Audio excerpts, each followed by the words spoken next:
bonsoir. Où est Franz-Olivier Gisbert? Eh ben,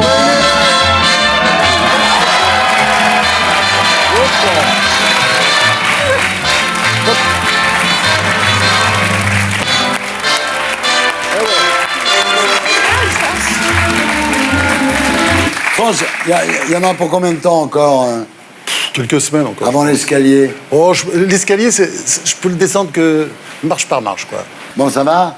Quand même dur l'histoire de Charles Aznavour, là, non? 94 ans, c'est jeune. Bah, il était jeune, il était beaucoup Ouais. plus jeune que beaucoup de gens. Vous l'aviez rencontré, vous? Je l'ai rencontré 2 fois Ah ouais. pour l'Arménie. Moi qui suis un peu cash Ouais. avec l'immigration, Ah bon? je constate malgré tout que tous ceux qui ont merveilleusement bien chanté Paris, c'est des immigrés. Ouais. Hein, c'est Francis Lemarque, c'est Yves Montand et c'est Georges Charles Ulmer. Aznavour. Georges Ulmer. Oui. Georges Ulmer. C'était un danois. titi parisien, lui. Ouais. Vraiment C'était tous des titis parigots. Ouais, ouais. Le Marc était un titi Avec parigot. l'accent du titi. Avec la gouaille. Oui, la avec gouaille, la absolument. gouaille. Donc, oui, j'aimais beaucoup. Mais il avait une hygiène de vie extraordinaire, parce que la dernière fois que je l'ai vu, c'était une exposition Belmondo à Marseille. Et je lui dis, mais qu'est-ce qu'il fait là? Je savais pas qu'il était ami comme ça de Belmondo qui était à côté. Il me dit, mais non, pas du tout. Je viens parce que c'est une occasion de sortir. Ah ouais. À chaque fois que j'ai une occasion de sortir, je sors. C'est mon secret. Ben voilà. C'est vrai. Et maintenant, c'est l'heure du brief de l'invité. Ce soir, du brief des invités, puisque nous recevons Marchal et Truchot, les grandes gueules. Bah oui. L'audience est dingue, hein. Je savais pas que c'était aussi grand. Ils font pratiquement 2 millions tous les Ouais, matins. ouais. C'est incroyable. Ouais. Le brief de l'invité. Bon, alors, Marchal et Truchot, vous les connaissez bien, vous? Ah oui, on se connaît C'est très vos bien, potes. puisque j'avais un rond de serviette au GG pendant très longtemps. Non, je vais rien vous cacher, il y a un très gros contentieux aujourd'hui. Ah ouais. On est très Super, ça va être ouais. bien. Ouais. On est Oh, on très va se fâchés, marrer. donc j'ai hâte de les voir parce que pour une fois c'est moi qui les interroge et pas l'inverse. Et puis dans le fond j'ai envie un peu qu'on se réconcilie, donc mais on va mettre carte sur table Ouais. et on va voir ce que ça donne. Mais avant la réconciliation, il faut toujours y aller avec un marteau. Hein. Regarde Vaut mieux- Trump. vaut mieux dire les choses sincèrement. on va Regarde essayer Trump de le avec le faire. Nord-Coréen. Tu vois, tu y vas avec un marteau et après ça va. C'est vos potes. Ah bah c'est des amis, je suis pas du tout objectif. Je vais aux grandes gueules en courant. C'est une émission que j'adore, même si de temps en temps elle est décriée pour être, paraît-il, populiste. Moi je suis désolé, Giraud, l'agriculteur, Johnny Blanc, le fromager, Mourad Boudjelal. Je suis totalement antinomique avec le président du RC Toulon. C'est devenu mon meilleur pote. Ah ouais. Ah oui, complètement. Donc, et je prétends que ces gens-là, pardon de le dire, ont une plus grande expérience et intelligence de la vie que nombre de journalistes qui font la fine bouche. Taper sur les journalistes, ça marche toujours. Vous les connaissez, vous? C'est pas seulement ça, c'est-à-dire que c'est une émission où on a en face de soi des gens qui ont lu les livres. Ouais. C'est-à-dire quand on va pour parler d'un livre, ils l'ont tous lu. C'est pas des journalistes justement, ce sont des Français avec toute leur diversité et ils ont bossé et on peut débattre et on a un débat de fond dans cette émission et de fait, je pense qu'elle apporte quelque chose. Ouais, moi, j'aime bien leur façon d'interroger. C'est du brutal, toujours. Je passe toujours de bons moments avec eux, même quand j'en prends plein la gueule. D'ailleurs, on peut pas dire que ce soit comme ça. D'ailleurs, c'est pas tout à fait... C'est pas du cirque, c'est pas une corrida. Mais quand même, il se passe toujours des choses. Ils font dire des choses. C'est ça, on se rend pas compte, mais on parle plus dans cette émission peut-être que dans d'autres émissions. Parce qu'ils sont à la fois empathiques et agressifs. Et c'est ça, les bons intervieweurs. À la fois gentils et salauds. Hein. Pour être un bon intervieweur, il faut être capable d'arracher les ailes des mouches. Oui. Et d'avoir commencé très jeune. Ouais, et de piquer juste au bon moment. Hein. C'est comme le torero hein, dans l'arène. Monia. Moi, je les aime bien. Pour moi, c'est un peu les David et Jonathan de la radio, un Ouais. peu Didier Barbelivien Starsky et Hutch, Félix tu pourrais Gray, dire. quoi.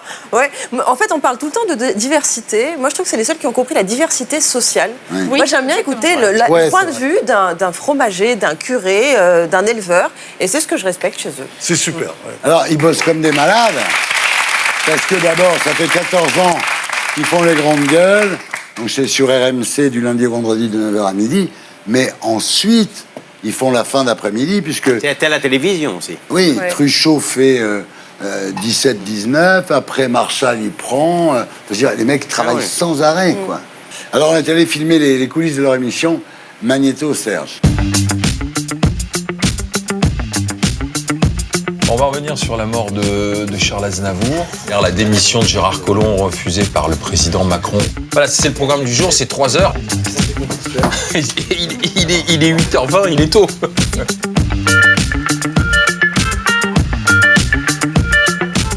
y a de la joie. Il y a de la joie. Bonjour, bonjour les hirondelles, il y a de la joie. Il a dit c'est un mouvement d'humeur. 4, 3, 2, 1 et top retour plateau, on y va. Bonjour à tous, bienvenue sur RMC, bienvenue sur RMC Story. C'est parti pour les GG. J'ai eu beaucoup d'émotions, moi, pour la mort d'Aznavour. Quel souvenir vous avez, vous, de Charles Aznavour ou avec Charles Aznavour? Alors moi j'ai eu un accident de voiture avec lui. Attends, faut qu'on trouve une solution tous les deux pour que je puisse partir la tête haute. Mais c'est pareil. Passez une bonne journée et à demain 9h. Belle émission, on a eu des GG très très émus, mais on a pu s'engueuler quand même sur d'autres sujets. Allez, démaquillage. Et ben voilà.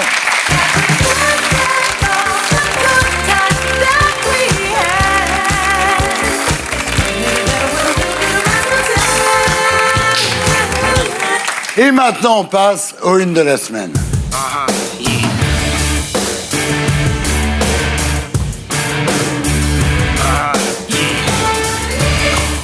Alors Natacha, on va commencer avec vous.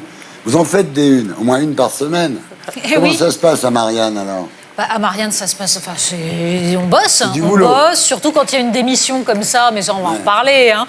La démission de Gérard Collomb qui nous arrive le soir du bouclage, donc il faut immédiatement refaire tout. En même temps, moi, je tenais à ce qu'il y ait en une de Marianne le pouvoir d'achat, parce que je pense que c'est finalement quelque chose qui concerne beaucoup plus les gens que la démission de Gérard Collomb. Les végans, les attaques de boucherie, c'est pareil. Donc voilà, c'est des arbitrages, on les fait, mais on les fait avec l'idée de ce que les Français ont dans la tête et ce qui les intéresse vraiment, ce qui les concerne. Quelle est votre une cette semaine?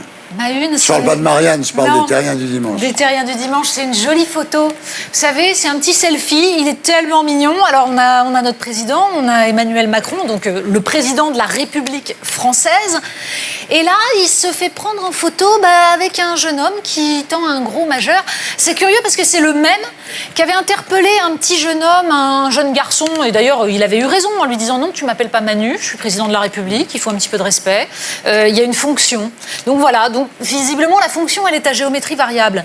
Et là où ça pose un énorme problème, c'est qu'en fait derrière il y a cette incapacité une fois de plus à comprendre réellement ce qu'est la fonction de président de la République. Alors il s'est défaussé après, il nous a expliqué, mais parce que j'aime tous les enfants de la République. Alors là avec un côté curé qui était absolument ahurissant.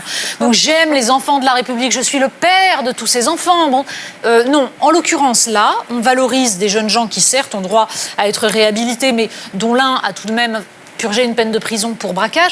Donc je préférerais que le président de la République se tienne et qu'il sache qu'il incarne la fonction et que donc son rôle est de valoriser ceux qui travaillent, parce qu'il y en a des jeunes qui bossent, il y en a des jeunes qui sont méritants, il y en a des jeunes qui mériteraient d'être portés, d'être aidés. Donc on n'est peut-être pas obligé de poser avec un type qui nous montre son mépris. On est loin de la cour du Louvre. Espèce d'image fantastique à la cour mais du c'était Louvre. sûr, c'était tellement ridicule. Ah bon? Mais Toi, tout de suite, t'as vu que c'était fake. Ah non, mais j'ai vu qu'il y avait un truc de melon, là. Attends, mais ça va se dégonfler rapide, d'ailleurs. Bah, Là, c'est maintenant, fait, là, c'est fait. Mais je suis d'accord avec l'analyse qui vient d'être faite à ceci près. Quand on regarde bien l'image, parce que c'est la réalité, c'est-à-dire là, il est en stage, Macron. Il ne sait pas qu'il ne faut pas faire des selfies. Parce que quand on fait un selfie, on regarde l'appareil, mais on ne regarde pas le doigt. Il n'a pas vu le doigt. Non, ça, c'est sûr qu'il n'a pas vu le doigt. Non, mais donc, il s'est fait avoir. Non, et mais- donc, ça va souvent arriver, parce que quand il aura circulé un petit peu plus dans la France profonde, il saura aussi que quand on fait des selfies... Il y a aussi le rhum arrangé, là. Oui, peut-être. Non, mais attends. Il y a un truc Il qui se tient au mec comme oui, ça. Oui, peut-être. Oui, il y a peut-être un petit coup de Je crois rhum. qu'il a Quand pris même, du bois bandé. les selfies, il va découvrir de temps en temps, à force d'en faire, mais- que de temps en non, temps, mais il non, n'y mais- aura plus trop le tard. portefeuille. Non, mais Il n'y aura c'est- plus le portefeuille. Moi, je pensais qu'il avait adopté une politique à la Giscard, qu'il allait aller chez les Français.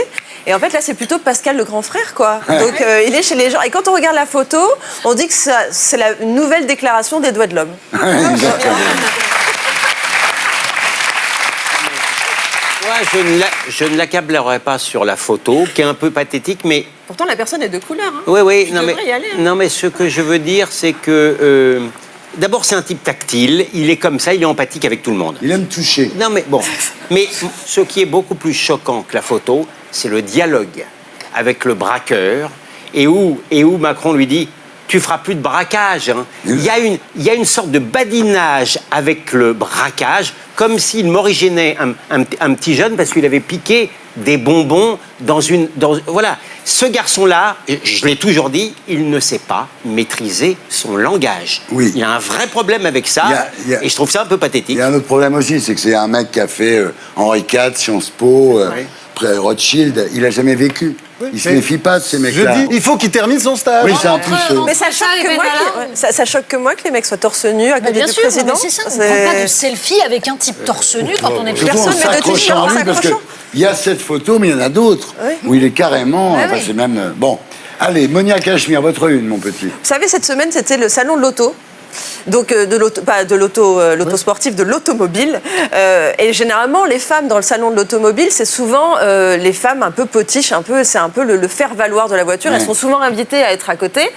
Et donc moi, je me suis quand même demandé, par exemple, regardez, là, c'est des salons c'est une photo du salon de l'automobile en Corée. On va voir des photos du salon de l'automobile à Paris. Généralement, les femmes, elles ont toujours un rôle de femme trophée.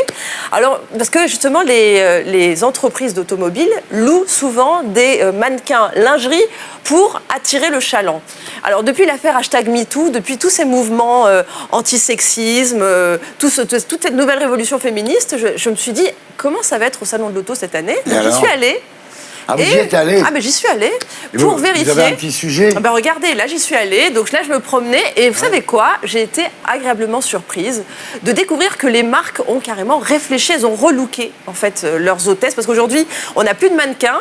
Les filles sont étudiantes ingénieures. Elles peuvent parler voiture. Et vous regardez comment elles sont lookées. Elles ont des pantalons, elles sont en basket. Ça a changé, hein. Elles sont rhabillées. Le petit hic, en fait, c'est que, en fait, là, maintenant, vous avez vu, la plupart, en fait, sont vraiment très, très habillées. On est passé du dressing de Britney Spears à celui de Michel Alliot-Marie. Voilà. On dirait qu'elles sont toutes habillées pour rencontrer leur belle-mère pour la première fois. Donc, ce qui est bien, parce que tu aimes bien critiquer le mouvement #MeToo, moi je trouve que ça fait évoluer. La femme n'a plus besoin d'être à poil. Il faut aussi arrêter de croire que les nanas ne sont pas consentantes parfois à se laisser avoir par la belle bagnole, le pognon. Il y a des voitures qui sont surnommées des aspirateurs à gonzesses parce que ça marche, parce que les gonzesses aiment bien le mec qui a la belle bagnole. Raquel. Je préfère un homme en autolib. Ouais. Moi, je préfère le mec qui, en fait, ça lui est... Oui, ben, malheureusement.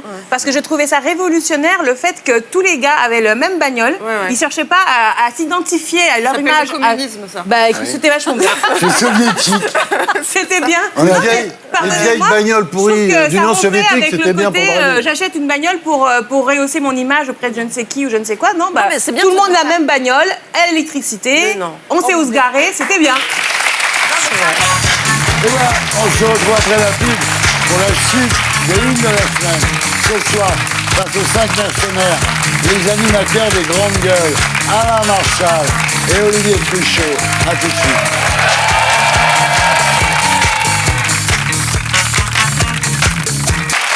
Bonsoir les terriens du dimanche. Nous sommes toujours dans le bifort des terriens du dimanche, en compagnie des 5 mercenaires, et on continue avec les unes de la semaine.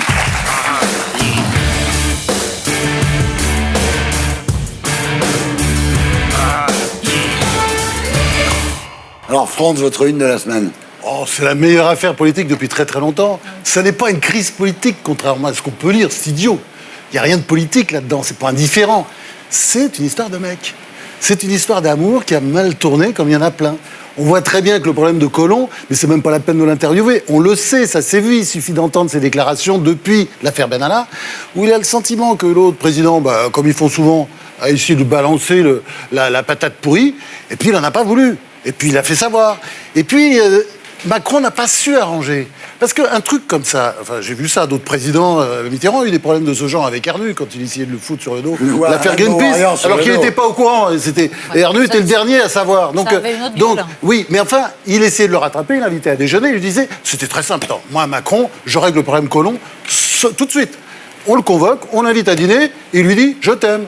Je t'aime, Gérard. Et l'autre aurait répondu, je t'aime, Emmanuel. Et l'affaire était réglée. Là, non. Ça a monté jusqu'au doigt d'honneur final de Collomb qui dit, de toute façon, je me barre. Et ça va très loin, parce qu'on voit d'ailleurs... C'est la quenelle à Macron, quoi. Oui, on peut dire ça. Et après, ça va très loin.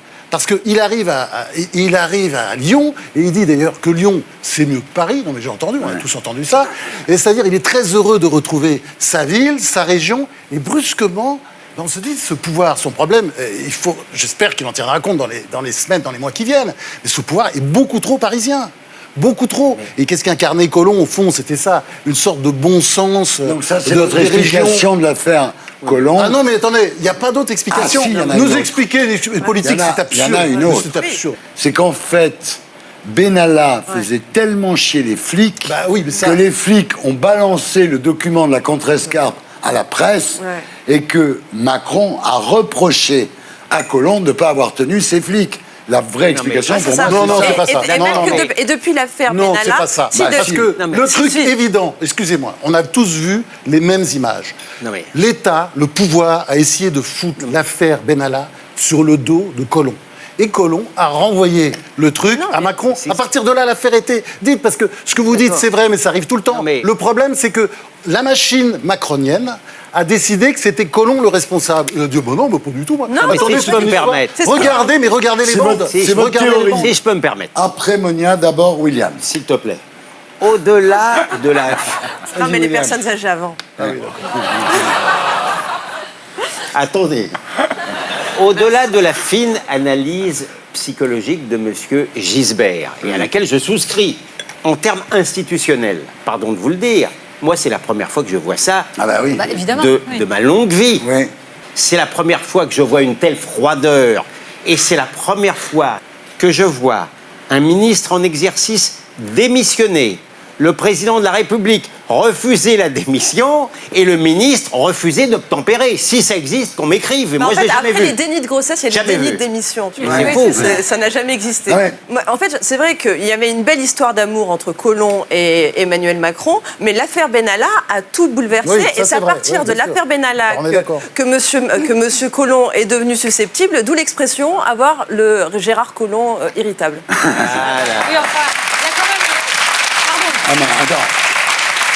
Natacha. Il y a quand même deux choses. D'abord, on peut rejoindre Gilles William sur un point, c'est quand même hallucinant. C'est de la guignolade. C'est-à-dire que là, on a un ministre qui décide de démissionner, mais pas n'importe comment. Il sait très bien qu'il torpille Emmanuel Macron en faisant ça. Donc ça veut dire qu'il en a accumulé tellement qu'il a besoin de lui faire mal, exactement comme Nicolas Hulot. Et derrière, je veux bien qu'on nous explique qu'il n'y a pas de crise politique. En effet, puisqu'il n'y a aucun désaccord politique entre les deux. Mais la crise politique, elle est absolument énorme et gigantesque. C'est qu'on a un pouvoir qui ne tient plus rien. On a un pouvoir qui aujourd'hui est affaibli par des histoires de corne-cul, parce que l'affaire Benalla, c'est quand même absolument effarant, c'est délirant, c'est pas une affaire d'État, c'est pas le Rainbow Warrior, pardon, c'est un truc ridicule, mais c'est en train de détruire absolument tout, et on a un président de la République aujourd'hui qui ne maîtrise plus les choses. On est à quelques mois des européennes. Excusez-moi, mais il y a autre chose à faire que de s'occuper de ça. Il y a à refonder l'Europe. On prétendait qu'Emmanuel Macron... Mais oui, Emmanuel Macron prétendait qu'il allait refonder l'Europe. Pardon, il n'est absolument plus en situation. Un président qui ne pèse plus rien, c'est dangereux pour nous tous. Ceci étant, je ne suis pas journaliste, mais si j'étais journaliste, j'enquêterais pour savoir. Il y a un truc sur l'affaire Benalla qu'on ne sait pas. Je ne peux pas penser que cette affaire a pris tant d'importance si ça n'est que ça. Gilles William, votre une de la semaine. Eh bien, j'ai consacré ma une à Monsieur Mélenchon. Ah, oui. Voilà. Oui, parce qu'on peut peut-être l'entendre, le tribun... attendez, je vais dire Magnéto Serge, d'accord? Oui, d'accord. Magnéto Serge. Si vous cherchez un vaccin contre le cancer du poumon, allez à Cuba, il existe. Les Cubains sont d'ailleurs prêts à commercer avec nous, mais ils ne veulent pas vendre leur procédé à Sanofi, ce qui se comprend. Ils préféreraient le faire dans une relation de coopération sincère où l'on chercherait d'abord à guérir des gens ou à prévenir la maladie avant que de réaliser des profits. Alors vous avez entendu le tribun s'exprimer à la tribune et il a inventé cette histoire d'un vaccin contre le cancer du poumon. Il va encore plus loin. Il justifie le fait qu'il ne faut pas le donner à Sanofi, donc à nous, pour nous en faire profiter, pour des raisons d'argent. Alors, évidemment, devant de la levée de boucliers contre ces balivernes, ces fadaises, ces coqs-cigrues, pour parler en français... Calambredène pour parler en français, il a reconnu qu'il avait parlé un peu vite. Alors, ceci posé, et notamment lorsqu'il s'agit de la révolution communiste latino-américaine, il est étrangement pris d'étranges convulsions. Et lorsqu'il s'agit d'honorer la mémoire des défunts révolutionnaires, alors là, il est pris dans une manière de transe hypnotique. Chacun se souvient du jour où est mort Castro. Fidèle, fidèle, demain était une promesse. L'épée de Bolivar s'envole vers le ciel. Non, je n'ai pas fini. Je n'ai pas fini. C'est désagréable, hein. Non, Quelques mets-toi à sa place. quelques mois avant, s'agissant d'un autre dictateur, M. Chavez, il avait repris sa lyre en délire. C'était « Chavez ne meurt jamais ». C'est l'espérance humaniste. Puis ensuite, il est revenu sur Terre, et puis il a expliqué quand même dans l'Humanité qu'il fallait bien que les infects sociaux-démocrates se persuadent que, contrairement à la France, le Venezuela avait réussi des progrès spectaculaires contre la pauvreté. Alors moi, j'ai 2 questions à poser par votre intermédiaire à M. Mélenchon. Oui. La première, c'est... Quand on est cultivé, est-ce qu'on n'est pas au courant que malheureusement, la science n'a pas encore inventé un vaccin contre le cancer? Et puis, secondement, s'il pouvait justement intervenir auprès de ses camarades médecins cubains pour qu'on lui inocule définitivement le sérum de la vérité, ça serait une très bonne chose. Raquel. Moi, j'ai une question.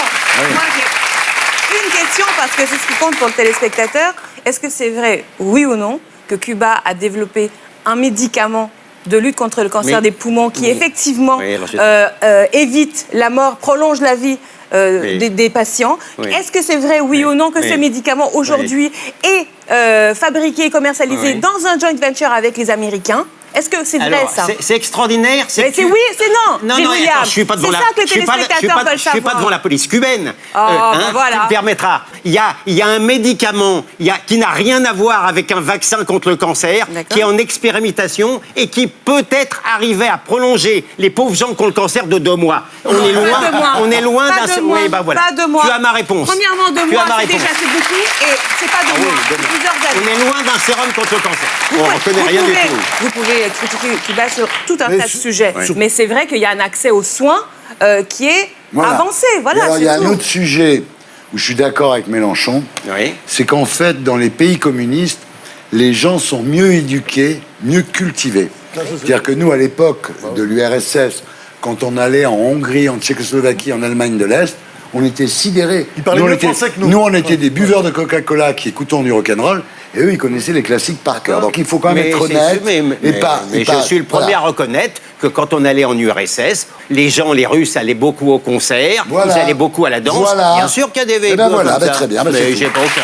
Je voulais juste dire ça. Voilà. Raquel Garrido, votre une qui va vous plaire. Un peuple et son roi. Oui, il y a un film extraordinaire. Voilà, j'ai vu le film qui est sorti le 26 septembre. Magnéto, Serge. Nous sommes des centaines, peut-être des milliers. Nous sommes tous citoyens, tous frères. Faut que les puissants entendent nos voix. Français, reprenez vos droits.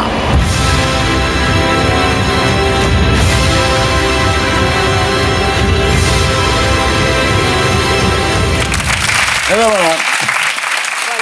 Alors, liberté, égalité, fraternité. Moi, je vous engage tous à aller voir le film. D'abord parce que c'est tellement bon de se plonger dans la Révolution française, l'exaltation de toutes ces valeurs que nous essayons de faire vivre à chaque dimanche. J'imagine que les gens qui nous suivent l'ont remarqué.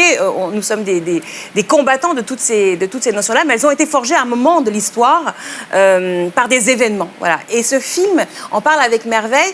Et en particulier, moi, ce que j'ai beaucoup aimé, c'est qu'il rétablit le protagonisme du peuple lui-même. dans la Révolution française. On a beaucoup dit que c'était une révolution bourgeoise, que tout s'était passé entre nobles, etc., la Convention, les députés, mais il y a un rôle du peuple lui-même sur les événements, et ça on le voit très bien dans le film de Pierre Scheller, et avec des personnages, notamment des personnages féminins, c'est-à-dire le rôle des femmes, et ça j'ai adoré, une Adèle Haenel absolument merveilleuse, et ce qui est fou, c'est qu'il y a des personnages comme Gaspard Ulliel, qui lui est le paysan qui, dans le temps court de 1789 à 1700, enfin à la mort du roi, va changer de statut social, et puis il y a les Parisiens et les Parisiennes qui, eux, à l'inverse, vont donner de leur vie, de leur corps, dans l'infirmité, vont se blesser au combat, et avec évidemment les débats à la Convention sur faut-il la mort du roi ou pas, et qui laisse le film toute la question entièrement ouverte. Alors sur les femmes, comme un petit bémol, c'est que les femmes, il y en a plein au début, en 1789, et tu as remarqué en 1793, il n'en reste presque plus, parce qu'elles sont tous passées à la guillotine, Madame de Gouges, Madame Roland, etc. La liste est interminable. Justement, ce serait bien d'arrêter de parler que de Madame de Gouges et Madame Roland. Je vous conseille d'aller à la chapelle de Picpus, et vous verrez le nombre de femmes qui ont été guillotinées juste au moment de la terreur. Vous verrez, précisément, ce qui est bien dans le film de Pierre Scheller, c'est que c'est bon, ça suffit de Olympe de Gouges et Madame Roland. Les personnages féminins, que ce soit Pauline Léon ou tous ces anonymes. Oui, bien sûr. Très bien. Et voilà, c'était l'une de la semaine.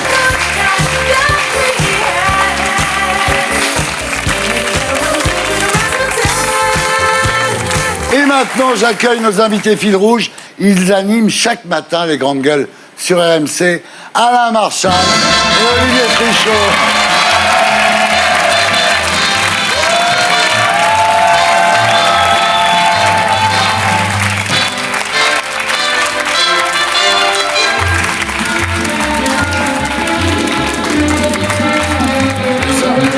Bon, vous avez fait un bon escalier, bravo, vous avez bien descendu. Hein.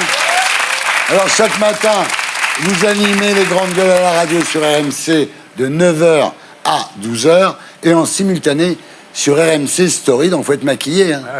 Hein, et le soir, vous rebossez, donc de 17 à 19 et de 20h à 21h. On est maquillé toute la journée. Ouais, c'est ça. Non, mais c'est incroyable, vous travaillez terriblement. Le soir, ils nous pendent à un cintre, comme ça on est sur place pour le lendemain matin. Vous devez gagner un pognon considérable, non? Beaucoup moins que toi. Ah, mais ça, c'est pas difficile. Alors, ça fait 14 ans que ça dure, hein, et vous avez voulu nous faire découvrir les coulisses de cette émission qui réunit tous les jours 2 millions d'auditeurs et de téléspectateurs. Vous publiez Les secrets des grandes gueules, donc, avec écrit par Topman aux éditions de l'Archipel. On va en reparler, évidemment, vous en doutez. Mais d'abord, on commence avec un jeu pour mieux vous connaître. Qui sont vraiment Alain Marchal et Olivier Truchot? C'est le bio-quiz des invités.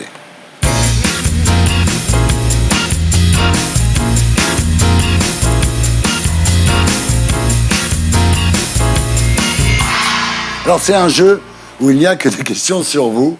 Hein, donc vous ne répondez pas évidemment, mais vous confirmez si ce sont de bonnes ou de mauvaises réponses. Attention, vous êtes prêts? Ok.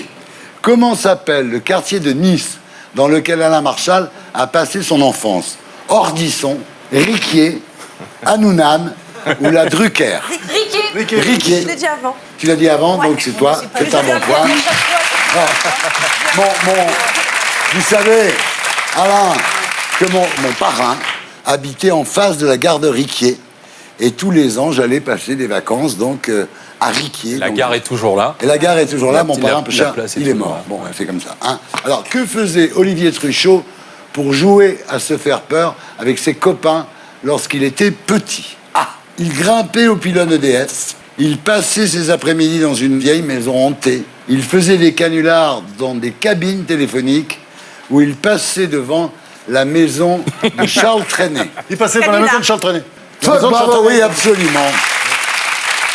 C'est dans Les secrets des grandes gueules, donc, qui vient de sortir aux éditions de l'Archipel.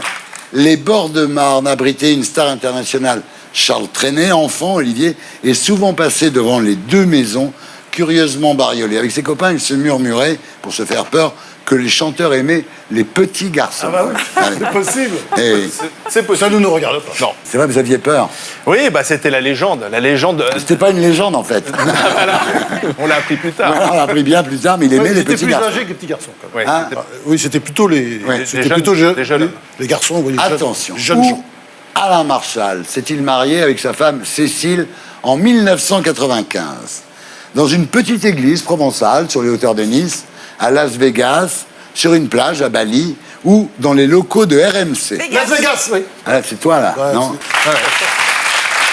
Pourquoi Las Vegas? Parce que C'était pendant nos vacances. On est Ouais. parti en vacances avec des copains aux États-Unis. On s'est dit, tiens, si on se mariait à Las Vegas, ça nous paraissait plutôt sympa. On l'a fait. On a fait enregistrer le mariage à l'état civil américain. Ouais. Le dossier est revenu au tribunal d'instance en France. Tu renvoies ça au ministère français des Affaires étrangères. Et on est officiellement mariés avec un livret de famille du ministère français des Affaires étrangères. Quand on se marie Civilement, non, en on est général, quand on se marie à Las Vegas, c'est qu'on n'a pas vraiment envie de se marier. Non, c'est fait. Vous, c'était sérieux. Et on n'est pas retourné à Reno divorcé non plus. D'accord, oui, c'est ça, voilà. De quelle radio Olivier Truchot était-il le rédacteur en chef en 1994? Golf FM, Autoroute FM, Radio Reggae ou Radio Truchot? Autoroute. Autoroute, ouais, c'est là. Exactement. En fait, vous avez commencé petit. Bah oui. Hein, j'ai mais à appris plein Autoroute de FM, choses. vous êtes rapidement devenu le chef d'Autoroute FM, quand Oui. même. Ouais. Magnéto, Serge. Je me trouve actuellement sur l'aire de repos Limours-Janvry, au début du réseau Coffee Route, c'est-à-dire sur la partie commune, aux autoroutes A10 et A11. 15h cet après-midi, Olivier Truchot, le spécialiste des bouchons sur Autoroute FM, fait son point sur une aire de repos. Il y a 2 voitures, Autoroute FM, 2 journalistes qui font des reportages en direct. L'un sur l'autoroute A10, l'axe Paris-Tours-Poitiers, l'autre sur l'axe Paris-Le Mans, l'autoroute A11. Voilà. Ouais. C'est magnifique. Je n'ai pas changé. C'était déjà très intéressant ce que tu racontais. C'était passionnant. C'était, je me souviens, au journal d'Antenne 2 à l'époque, présenté par Bruno Mazur. J'avais fait l'ouverture. Hein. Ah ouais, C'était mais les départs en vacances. Moi, je suis très admiratif de ça. Des gens qui ont commencé petits, qui se sont battus. et Avec tout. Bruno Mazur en plus. Oui, en plus. J'ai appris Charles Trenet, Bruno Mazur. Moi, je serais vous, je me méfierais, mais bon. Vous aviez Parce- déjà un physique de radio, là? Alors, qui est en tête, Stéphane? Moi, c'est toujours Monia. Monia Cachemire est en tête. Alors, d'après Marshall et Truchot, le concept des grandes gueules, c'est un ring de boxe où tous les coups sont permis, un repas du dimanche où on s'engueule autour d'un gigot, un comptoir de bistrot avec des gens bourrés qui disent n'importe quoi, ou un dîner mondain où l'on aime déclamer. Un comptoir de bistrot. Laissez-moi finir. Bah, mais sinon, elle le dit avant. Qu'est-ce que tu dis, toi? Comptoir de bistrot. Non. Un repas du dimanche. Le repas du dimanche. Repas du dimanche Mais qu'il non, a... mais je lui offre. Natacha Polony. Monia, c'est un peu humiliant. Non mais Monia. Non, mais c'est pour son condescendant. anniversaire. Ah, mais c'est pas beau. Hein. Alors attention, le 6 janvier 2015, à qui Alain Marshall a dit « Ta gueule !» ou « Je te sors du studio à coups de pompe dans le train » à Bernard Debray, à Gilbert Collard, à Éric Zemmour ou à Gilles William Golnadel. Voilà. Collard, qui a dit Toujours Collard? Collard, Tout le monde, voilà, c'est un point collectif. Voilà, la France gagne, c'est tout le monde. Et c'est pas, t'as vu ça? Bah non, mais Collard. Magnéto, Serge. Oui.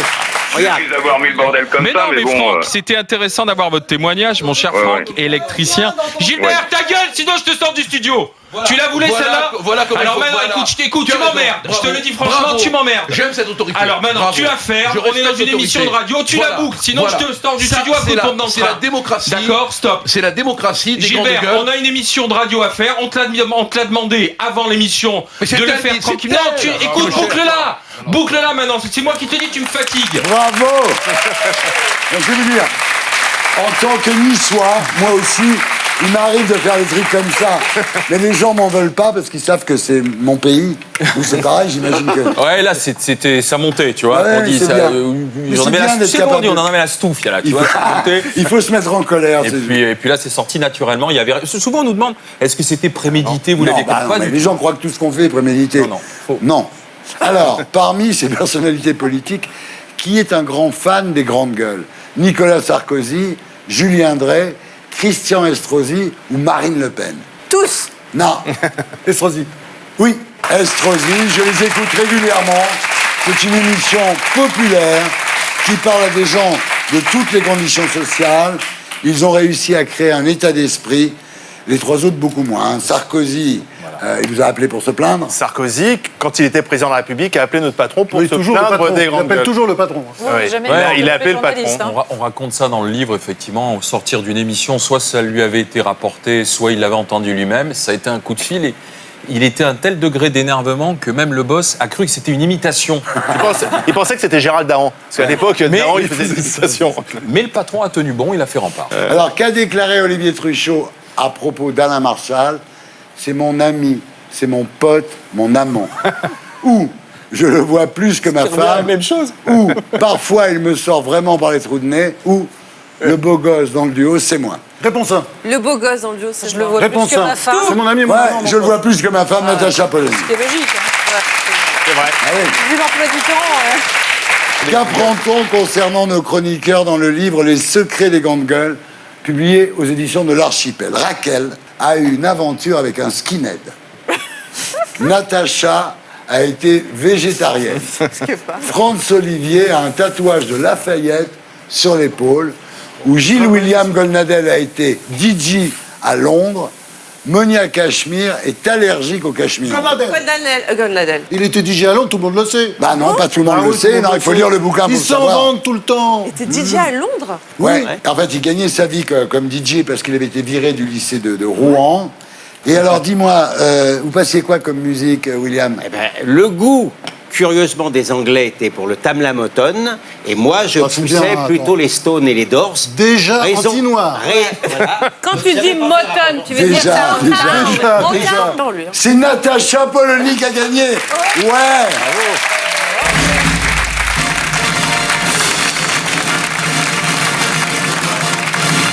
Attends, je vais faire ma Natacha. Je demande un recomptage. Elle fait ça à chaque fois. C'est moi. Et voilà, on se retrouve après la pub avec les Terriens du dimanche, l'émission qui vous permet de savoir quel jour on est. Ce soir, face aux 5 mercenaires, les animateurs des grandes gueules, Alain Marshall et Olivier Truchot. À tout de suite.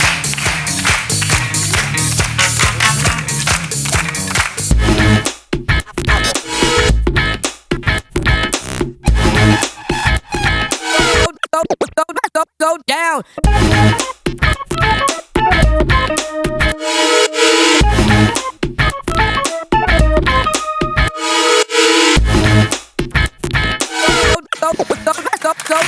Bonsoir les Terriens du dimanche, bienvenue dans l'émission qui vous permet de savoir quel jour on est.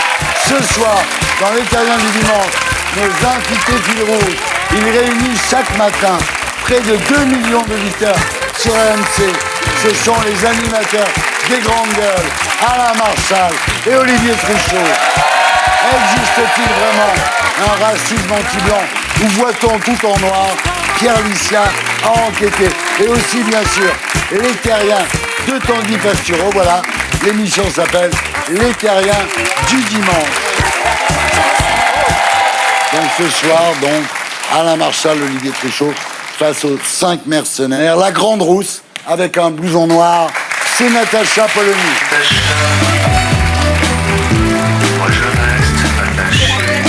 Pour détourner un avion, faut être dedans. Elle est là, Raquel Garrido. Les Raquel du samedi, du bleu sur les paupières, tourne aussi.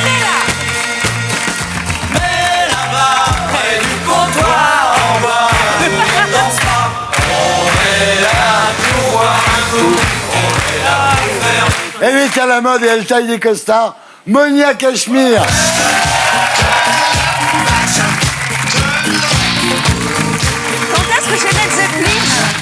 Tête à claque, tête de mule, mais surtout tête bien faite, Franz Olivier Gisbert.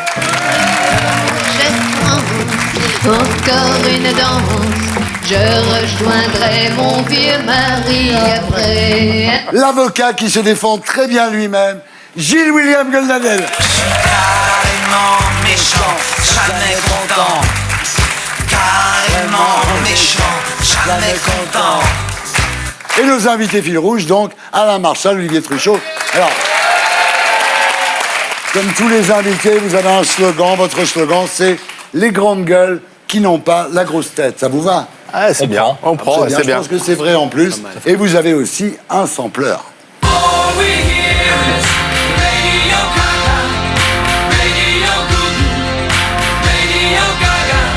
Radio Gaga, bon. Mais Radio GG, comme Gaga. Les GG, Gaga, bien trouvé, c'est vrai. Bon. Et on commence avec les invités fil rouge face aux 5 mercenaires.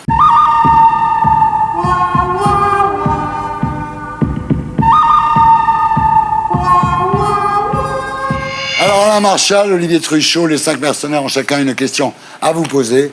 Et on commence avec Natacha Polony. Mais oui, on commence par vous demander d'abord, vous avez été très souvent accusé par toute la profession, tous les autres journalistes, accusés d'être populistes, de faire le jeu des extrêmes, du FN, enfin vous avez à peu près tout pris.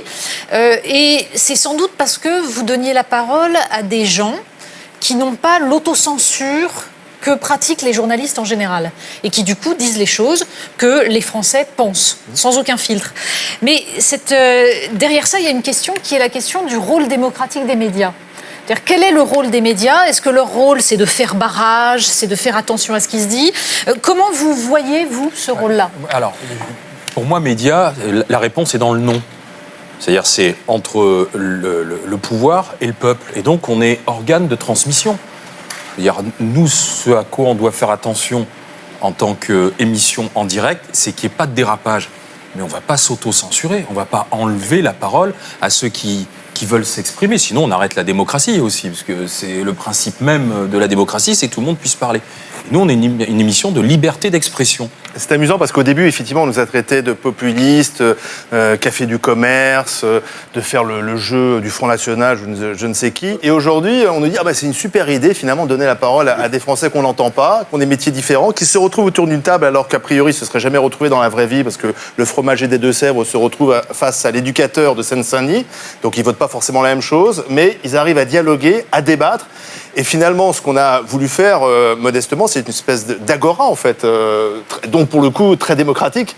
Et c'est vrai qu'au début, on n'avait pas bien compris pourquoi on nous accusait de faire ce qu'on appelle le populisme. Alors maintenant, le mot est galvaudé. Tout le monde est populiste. J'avais même entendu Macron, pendant la campagne présidentielle, se présenter comme populiste. Donc, Mais simplement, il y a aussi le fait qu'on est dans une période où il est de plus en plus difficile de débattre entre gens qui ne sont pas d'accord. C'est-à-dire que... c'est le principe du débat.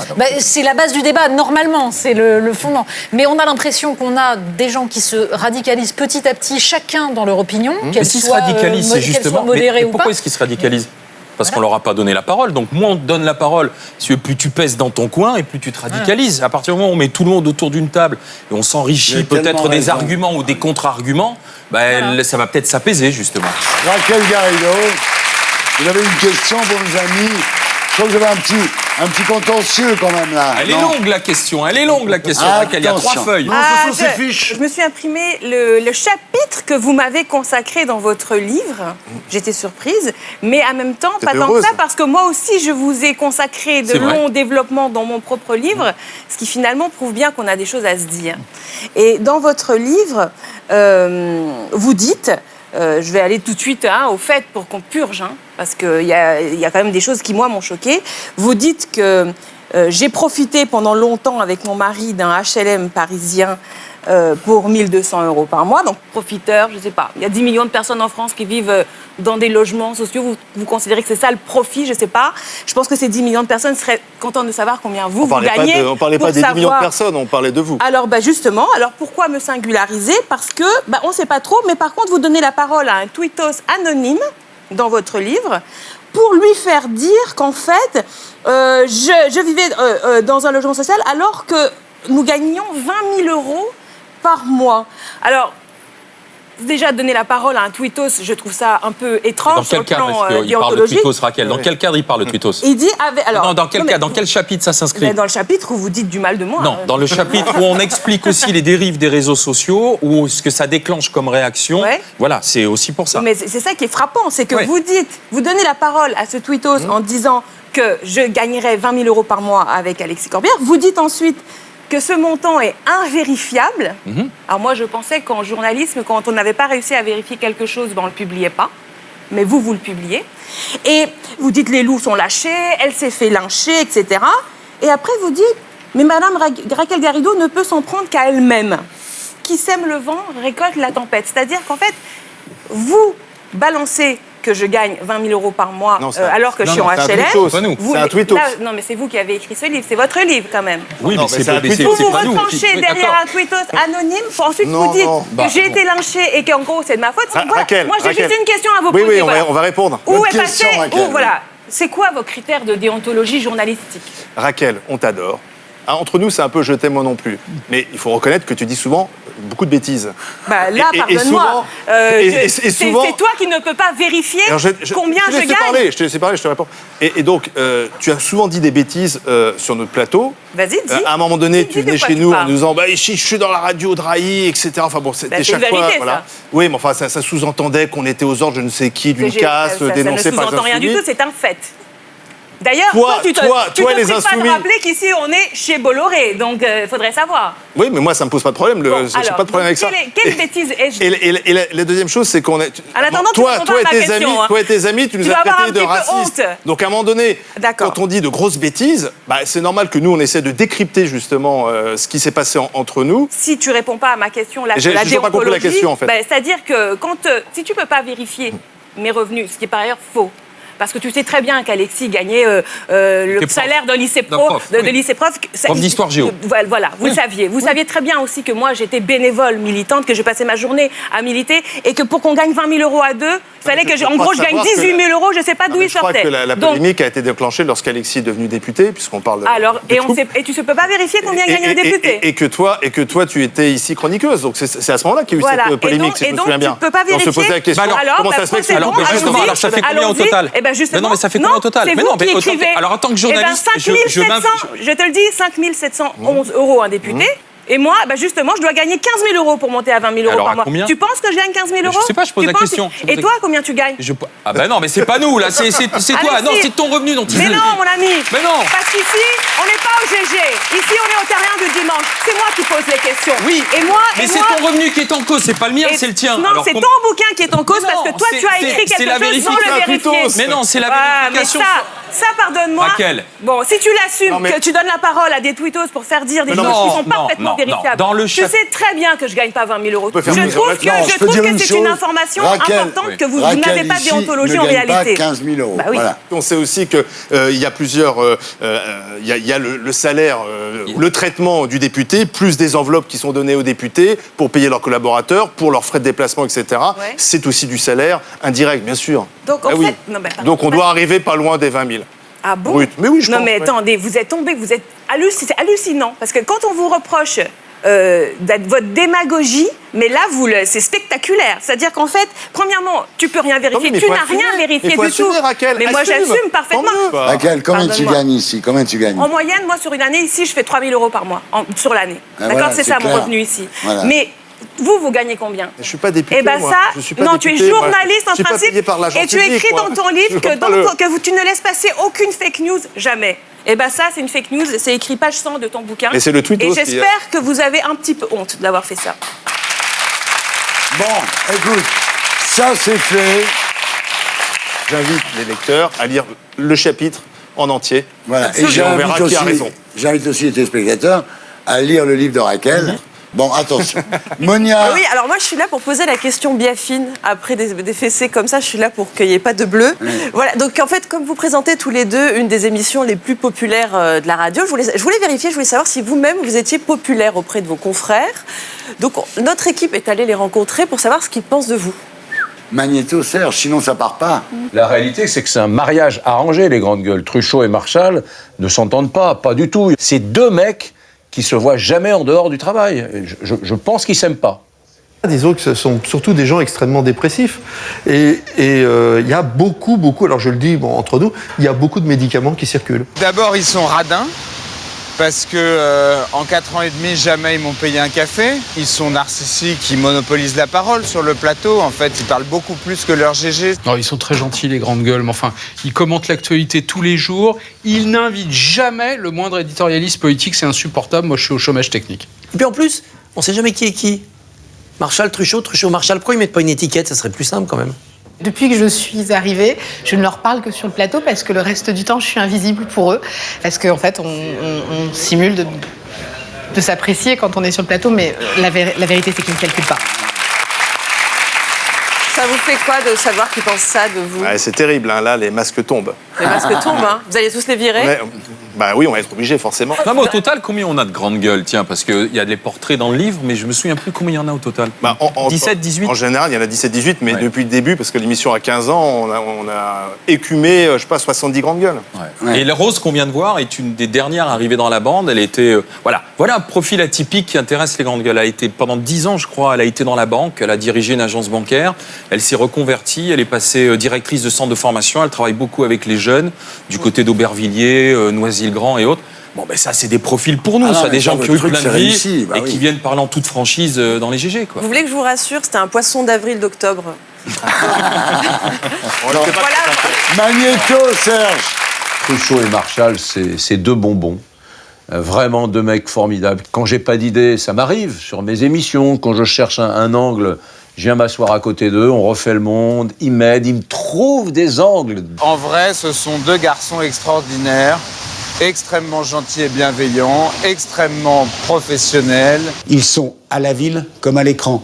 C'est-à-dire, ils sont naturels, ils sont sympas, ils respectent les gens, et c'est des bons copains, quoi. On est franc du collier, on s'engueule quand on est autour de la table, et quand on sort, eh ben on s'engueule encore. Et ça, c'est extraordinaire, quoi. C'est une bonne affaire pour la démocratie quand on permet aux gens de dire tout haut ce que tout le monde pense tout bas. Surtout que quand tout le monde pense des bêtises, quand on les dit tout haut, on peut les combattre et les corriger. Franchement, Marchal, Truchot, allez, je le dis, c'est le meilleur duo de meneurs de jeu de la radio française. Non mais, Je vais devoir filer une bouteille de Bourgogne à Neumann, là. Je vais pas y louper. C'est vrai. Tu vois, entendre Étienne. Étienne, lisez le portrait d'Étienne. Regardez d'où vient Étienne Liebig, quoi. Type qui est parti, là, plus de 60 ans, Étienne, qui est parti au Népal, jusqu'en Inde, qui est anthropologue, à 15 ans, anthropologue, musicien de jazz, éducateur, qui écrit des livres érotiques. J'irais presque, merci à vous d'avoir accepté de rester dans les GG et d'être dans les GG, parce qu'on se nourrit d'eux aussi, de ce qu'ils apportent et de la discussion. Bravo. Franz-Olivier Gisbert, votre question à Truchot et Marchal. Alors, pas au Marseillais. Je vous adore, mais quand même, j'étais un peu triste tout à l'heure. Parce que j'aime beaucoup Marakel, comme tout le monde ici, et vous l'avez un peu blessé, quoi. Mais j'aime pas comment Raquel est blessée. Mais nous aussi, avec Raquel et Alexis, on se connaît depuis très longtemps. On a fait beaucoup d'émissions ensemble. Donc il n'y a aucune raison que ça ne continue pas. Bon, allez. Alors je pose ma question. GG, alors. Mais quand tu veux. Quand tu veux. Allez.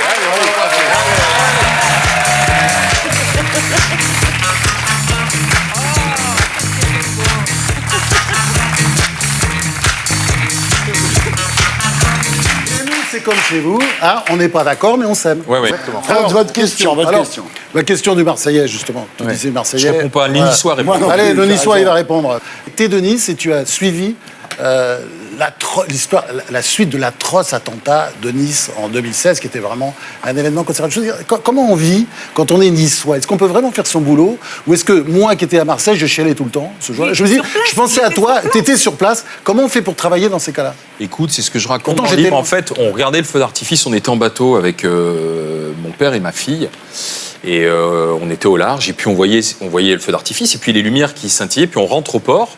Mais on se doutait de rien. On rentre au port et c'est ma fille qui commence à recevoir des SMS de copains et sur les réseaux sociaux qui disent « Emma, tu es où ne va pas sur la promenade des Anglais. » Elle me dit « Papa, il s'est passé quelque chose de super grave. On nous dit qu'il y a des morts, etc. » Je dis « Non, écoute, je prends mon portable. Je dis « Non, j'ai rien, j'ai pas d'alerte. » J'ai pas le temps de finir ma phrase que les alertes commencent à arriver et BFM TV m'appelle en me disant « T'es où? T'es à Nice? T'es en vacances? Ouais. T'es loin de la prom? Non, je suis à côté, je suis sur le port. » Il me dit « Vas-y. » Et j'étais en short, j'étais quasiment en tongs, j'étais pas rasé.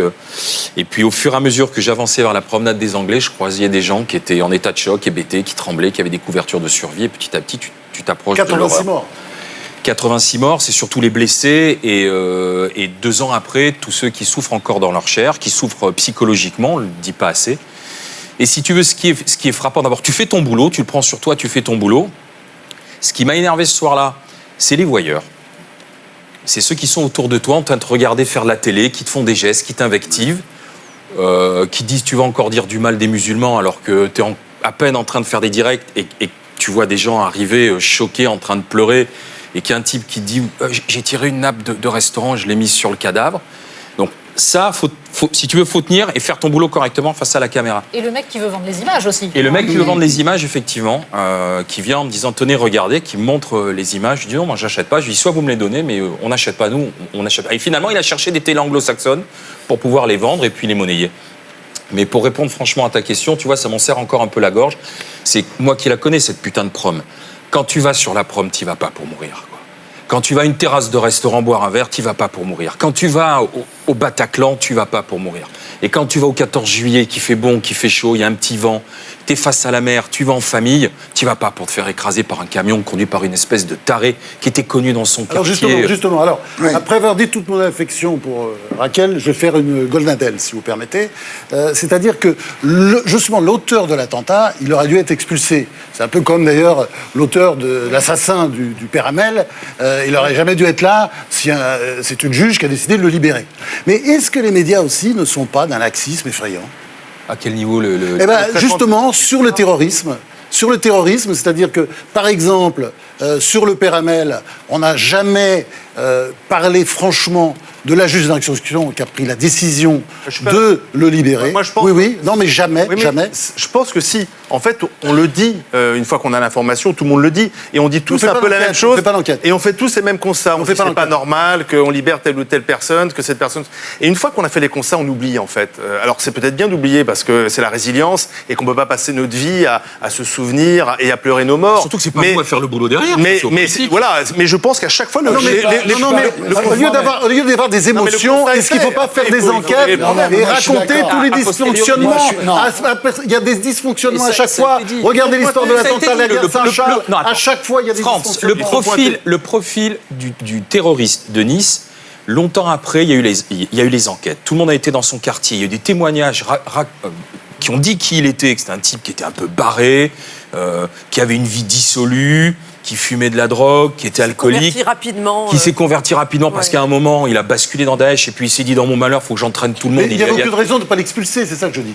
Oui, mais ça a été dit. Mais enfin, qu'est-ce que tu veux Non, je suis désolé. Notre boulot, c'est de faire des enquêtes. C'est-à-dire de rechercher pourquoi, comment. Lisez la presse anglo-saxonne, je suis désolé de la citer, mais enfin, on va aller voir les gens, on parle, on essaie de comprendre. Nous, non. On condamne, on dit, on passe à autre chose. Alors, sincèrement, en plus, nous, on est entourés de grandes gueules, de non-journalistes. Ce sont les premières à hurler, à dire, mais c'est pas normal, ce type-là, une fois de plus, on l'a libéré alors qu'il fallait pas le libérer. Pourquoi ce type-là sort de prison plus radicalisé qu'avant? Mais une fois que les grandes gueules l'ont dit, c'est au responsable une question sur vous. Non, je ne pose pas des questions sur vous. Je pose des questions. Je pose la question sur les médias en général. Les enquêtes ont été. Vous avez peur des médias, en fait. Non. Au début, peut-être, il y a eu du déni. Je suis assez d'accord. Au début, il y a eu du déni. Lors des premiers attentats. Mais maintenant, c'est plus vrai. Maintenant, il y a plus de déni. Tu as l'impression que l'enquête n'est pas faite si derrière, il n'y a pas la démission d'un magistrat ou s'il n'y a pas la démission d'un ministre de l'Intérieur. Tu dis, ils n'ont pas fait leur boulot. C'est vrai que les ministres ne démissionnent plus, sauf Gérard Collomb. Sauf qu'on n'est pas responsable ensuite, après l'enquête, de ce que décide ou ce que fait le politique. La question de France, c'est le regard médiatique est infiniment plus critique sur le monde politique lorsqu'il y a des dysfonctionnements que sur le monde judiciaire quand il y a les mêmes dysfonctionnements. Il n'y a pas de doute là-dessus. Tu as raison. Maintenant, la question du 6e mercenaire. Ce soir, c'est l'humoriste Yacine Bellatar. On le recevait ici la semaine dernière. Il a une question à vous poser. Attention, je la vois venir. C'est frontal. Magnéto, Serge. Alors mon problème avec les grandes gueules, c'est que je pense qu'ils ont totalement décomplexé une frange de la société française sur le racisme, parce que c'est une émission qui viscéralement s'appuie sur des mécanismes racistes, où à chaque fois ils s'en prennent à une partie de la société française, de surcroît des musulmans. Mais juste, j'ai une question à poser. Pourquoi quand il y a un musulman qui fait tomber une poubelle, vous en faites 4 semaines de sujet d'émission? Et je voulais aussi vous demander, est-ce que vous avez conscience que votre émission est une honte? Je sais qu'il n'y a pas longtemps, il avait tweeté en disant vous êtes des salauds, vous êtes dégueulasses, il faut vous interdire. Je pense que c'est un homme déçu, Yacine Bellatar. Il aurait aimé être grande gueule. Oui. Sauf qu'on a préféré prendre... On a préféré prendre un Karim Zeribi, on a préféré prendre une Joël Dagossiri, on a préféré prendre un Gilles-William Goldnadel, on a préféré prendre une Zora Bitan, un Jimmy Mohamed, et on n'a pas pris Yacine Bellatar. Yacine, voilà. Et je pense que c'est ça son problème, Yacine Bellatar. Donc c'est pas le nôtre. Enfin, les mots ont un sens, quoi. je veux dire qu'on a réveillé la France raciste, enfin, à l'écouter, les grandes gueules, c'est un défouloir raciste. Si franchement c'est ça, Monsieur Bellatar ou Yacine Bellatar, mais portez plainte contre nous, vraiment. Et on se retrouve au tribunal, chacun avec notre dossier, chacun. Non mais on a autre chose. Non mais si vraiment on est là, on est une honte. Dire d'une émission qu'elle est la honte de la radio, ça a un sens. Quelle est la seule émission après les attentats, et on le raconte dans le livre, qui est allée dans une mosquée donner la parole aux fidèles pendant 3 heures, un vendredi, jour de prière, à Bordeaux, avec Tarek Oubrou, tous les fidèles qui sont venus prendre la parole, expliquer ce que c'était que l'islam c'était pas le terrorisme, et que s'il y avait certains qui dévoyaient la religion, ils n'avaient pas leur place dans la mosquée. On raconte ça dans le bouquin. Et ce jour-là, Bellatar n'était pas là. Et Tarek Oubrou, quand on l'a rappelé, on disait écoutez, il y a Michel Thoman fait un livre, est-ce que vous acceptez de reparler de ce moment? Et on a laissé Tarek Oubrou. Jamais on l'a rappelé. Il explique.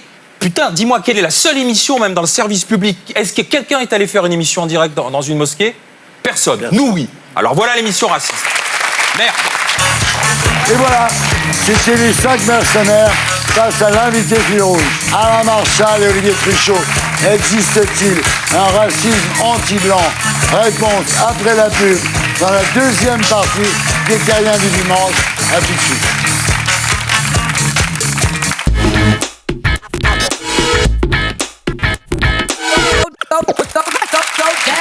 Rebonsoir, les Terriens du dimanche. Re-bienvenue dans l'émission qui vous permet de savoir quelle journée. Toujours en compagnie des 5 mercenaires. Natacha Polony, Raquel Garrido, Monia Cachemire, Franz-Olivier Gisbert et Gilles William Donavel. Ce soir, face aux 5 mercenaires, les animateurs des Grandes Gueules, Alain Marchal et Olivier Truchot. Et maintenant, les fausses infos qui sont plus vraies que les vraies, inversement. C'est fake, no fake.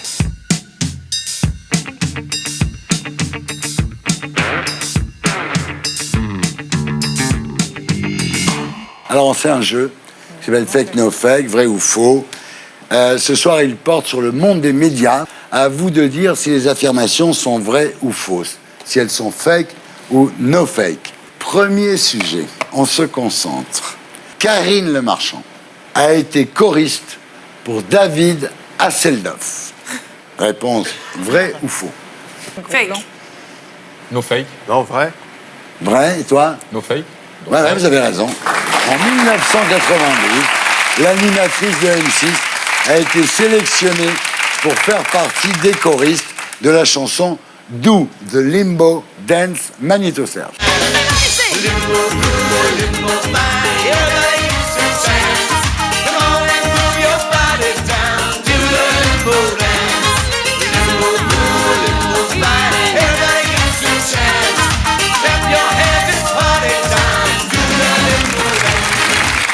Hey, elle revient de loin quand même. Karine Le Marchand. Qu'elle est belle. Elle est trop Ah belle. ouais. Elle est trop belle. Ah, tu rêves d'être agriculteur, toi. Ah, attends, elle est formidable. Non, Ah mais elle ouais. est sublime, elle est drôle en plus. Elle est drôle, elle est très drôle, Karine, ouais. En 1987, le journaliste Gilles Boulot a été figurant dans le clip de Sabrina, Boys, Boys, Boys. Non, fake. Fake. Oui, oui. C'est faux, oui, ça, c'est faux.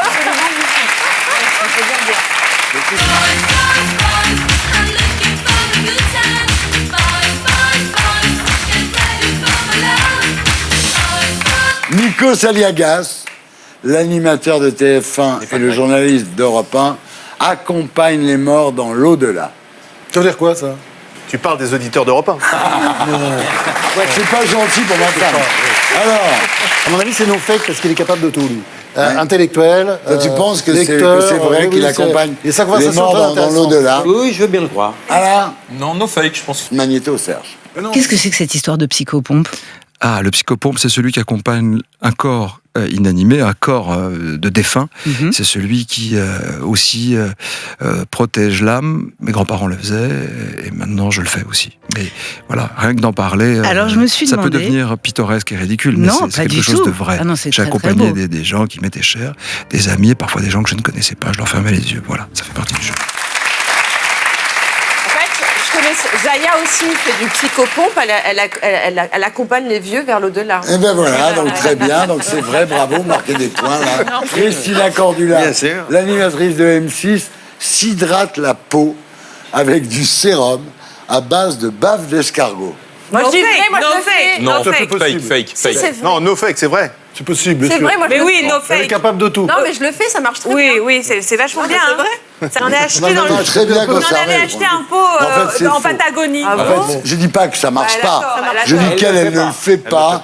Elle s'hydrate la peau avec un sérum Oui, parce qu'il faut à pas base des de escargots, vitamine le C. On peut faire quand même, c'est mieux escargot à l'ail et persil avec un coup de blanc. Ouais, on est d'accord. Bah oui. Ouais, on Mange est pas d'accord. les animaux. Si, si, si. Oh. Ça y est, Ça y est, c'est parti. Attends, les escargots sont Bien des animaux parlé. qui s'embrassent. Ils mangent pas les le animaux qui rabat-joie. s'embrassent. Le rabat-joie. La barbe de l'escargot n'avait pas la blanche trop longue. Regarde, il est soutenu. Sophie Davant a eu l'idée de créer Affaires conclues, son émission d'enchères, en achetant les menottes du marquis de Sade chez Drouot. Ouais, c'est vrai. Ouais, toi. Fake. Ce qui est marrant, c'est que vous n'êtes pas d'accord, en fait. Et moi, je Fake. pensais que vous étiez tout le temps d'accord. Fake. Fake, mais t'as raison, ouais. Alors, qui a gagné, Steph? C'est Alain Marchal qui a gagné. À tous les anges en plein été, avec tous ces anges à tes côtés, tu ne pourrais plus rêver. Tu sais que ma mère est née rue Giuffredo, donc Ah c'est ouais, vraiment... effectivement. Ouais. Et fils, niçois et fils de boucher. Fornierie. Ouais, Hervé Fornierie. Hervé Fornierie. Et maintenant, c'est l'heure du zapping des terriens.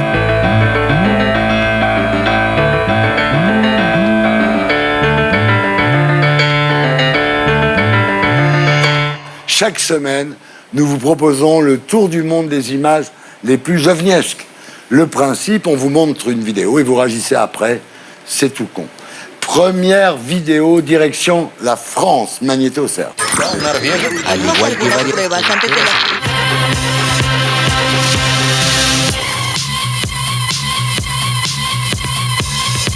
You want me to give you a hotel? You want to come with me? Come with me. Just come. Just come with me.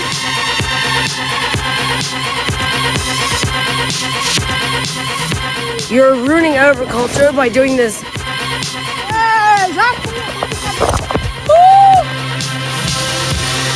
And they were trying to run me, and I'm just like so scared.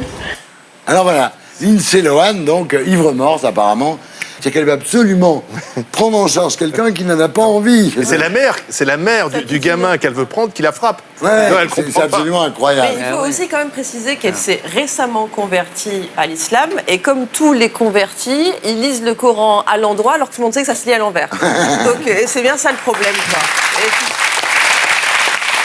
Non, mais cela dit, moi, je vais dire quelque chose de très simple, c'est que il faut aussi se poser la question de savoir comment ça se fait que nous, on le fait pas de proposer aux gens de venir chez nous. Ce que je voudrais pas, c'est qu'on en tire comme conséquence que l'empathie, c'est mal. L'empathie, Oui, c'est bien. Raquel, oui.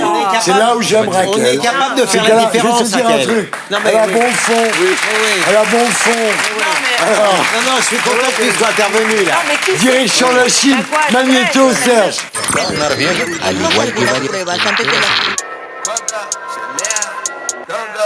Hey，以前我什么都买不起，但现在根本就不觉得贵。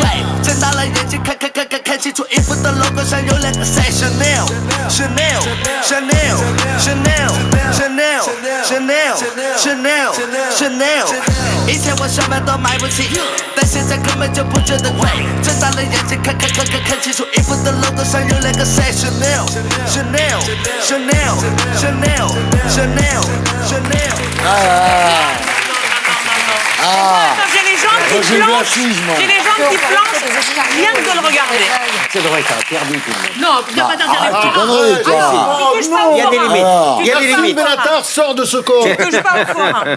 Attention, les images qui vont suivre peuvent être choquantes. Magnéto Serge.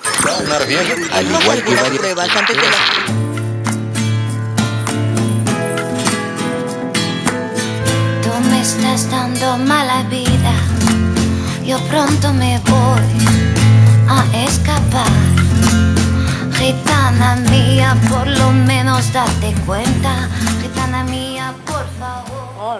Ah ouais, là je dois dire c'est fort. Hein. Oui, c'est dégueulasse, mais c'est ce qui se passe dans tous les abattoirs, en France notamment, quand on égorge les animaux sans les étourdir. Hein. Il y a une grande partie des bovins, à peu près entre 50 et 60%, qui sont tués comme ça. Et tous les bouchers vous diront, enfin ceux qui fréquentent les abattoirs, que très souvent, la bête mettra plus de temps à mourir qu'un taureau dans l'arène. Il ne faut jamais oublier ça. Il souffre, le taureau. Mais pensez aux abattoirs. Là, c'est un spectacle. C'est ça qui est dégueulasse. C'est dégueulasse. Non, mais c'est immonde. voilà, c'est le spectacle de la mise à mort. Le type qui bosse dans l'abattoir, c'est pour te nourrir. Pas toi, mais les autres. Donc. Vous en pensez quoi, vous, de cette espèce de mouvement comme ça, où les véganes attaquent les bouchers? Ben, je trouve ça dingue, mais c'est une nouvelle idéologie. Oui, oui. Enfin, ça représente pas, arrêtez un peu que les véganes. Ah oui, c'est un millième des véganes, les mecs, les cons. Tu as envie de tout de suite viser. Mais non, mais on s'est déjà engueulé là-dessus. D'accord, mais moi, ce qui m'intéresse, c'est l'avis des invités. Excuse-moi. Idéologie. Donc, c'est des gens qui pensent que de toute manière, ils ont raison. Il y a quand même une association qui s'appelle Boucherie Abolition. Oui. Vous allez sur le site internet, ils comparent les abattoirs à des camps nazis. C'est quand même dingue. Quand on est à ce degré de bêtises, c'est difficile de dialoguer. Donc voilà, avec des idéologues, on ne peut rien dire. Il faut simplement avoir la compassion pour les poissonniers, les bouchers. Excusez-moi, messieurs, parce que moi, je suis concerné par ces véganes. Je trouve ça atroce, parce que comme Gilles William, d'ailleurs, je suis végétarien, donc ils salissent la cause, évidemment. Donc je leur dis d'arrêter, je les supplie, parce que c'est... Mais en même temps, il y a une autre réalité. C'est-à-dire, je pense qu'il est possible d'élever bien les animaux, de les tuer bien, et on le fait pas en France. Et c'est ça le sujet. Non mais arrêtez. Mais non, les hypocrites, il faut arrêter ça. Mais c'est une honte. Est-ce que tu peux faire preuve d'un peu de discernement? C'est-à-dire, tu mets les grandes enseignes, les industriels et les éleveurs, et tout le monde se retrouve dans le même sac. Je fais pas ça. Mais si, je dis le contraire, mais t'as pas écouté. Mais si, réfléchir. Direction les États-Unis, Magnéto Serge.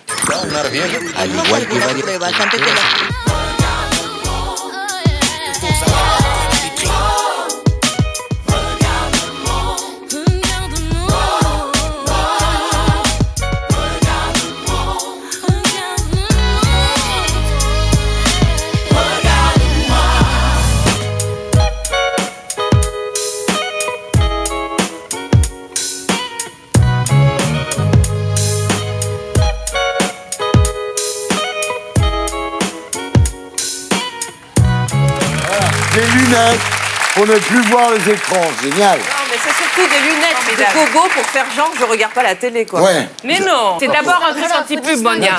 Natacha. Il faut distinguer deux choses. En effet, les écrans qui sont des écrans publicitaires et qui sont une agression, puisqu'en fait, c'est une façon d'utiliser notre attention sans nous demander notre avis. Et ensuite, la télévision. Et là, en revanche, il n'y a pas besoin des lunettes pour la question de la télévision. Il y a des parents. Tu vois, moi, j'ai eu presque un rapport entre ce qu'on a vu avant sur les animaux et les écrans. C'est-à-dire que le curseur, il passe d'un côté et de l'autre sans aucune mesure. Oui. Tu vois, maintenant, il faut arrêter la viande, arrêter d'élever les animaux, stop. Et puis les écrans, tout le monde est en train de dire stop. On tag les écrans, on casse les écrans publicitaires dans le métro. Et maintenant, on est arrivé à stop à la pub, stop aux écrans. Non, elle a raison, Natacha. Du discernement, de l'éducation, de la modération, de la responsabilité individuelle. T'en as marre des écrans, tu passes 3 rues plus loin, ou tu coupes ou autre. Direction la Nouvelle-Zélande, Magnéto Serge.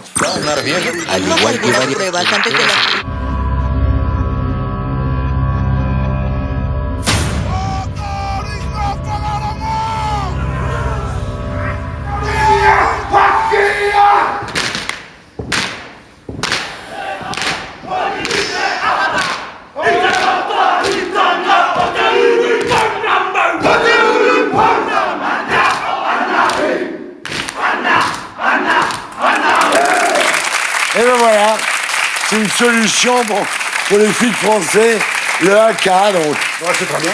Hein? Bah, c'est très bien. Imaginez Gérard Collomb s'il était encore mis à l'intérieur. Hein. Ouais. C'est ça. C'est chef du Yaka. Direction l'Inde, Magnéto, Serge.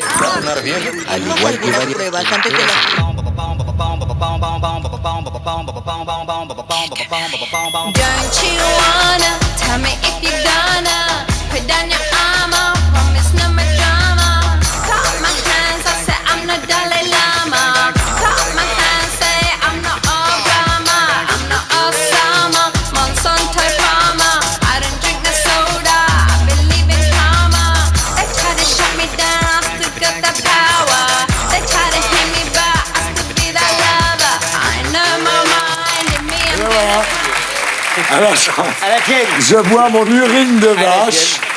Ça vous fait rire jaune, Monia, que je boive de l'urine de vache? Non, mais comme vous êtes peace and love, ça m'étonne pas.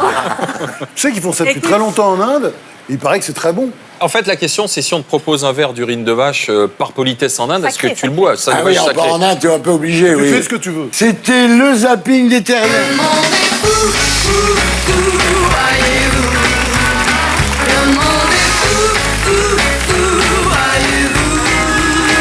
Et maintenant, j'accueille la belle gueule qui ne compte pas la fermer, c'est Pierre Licia.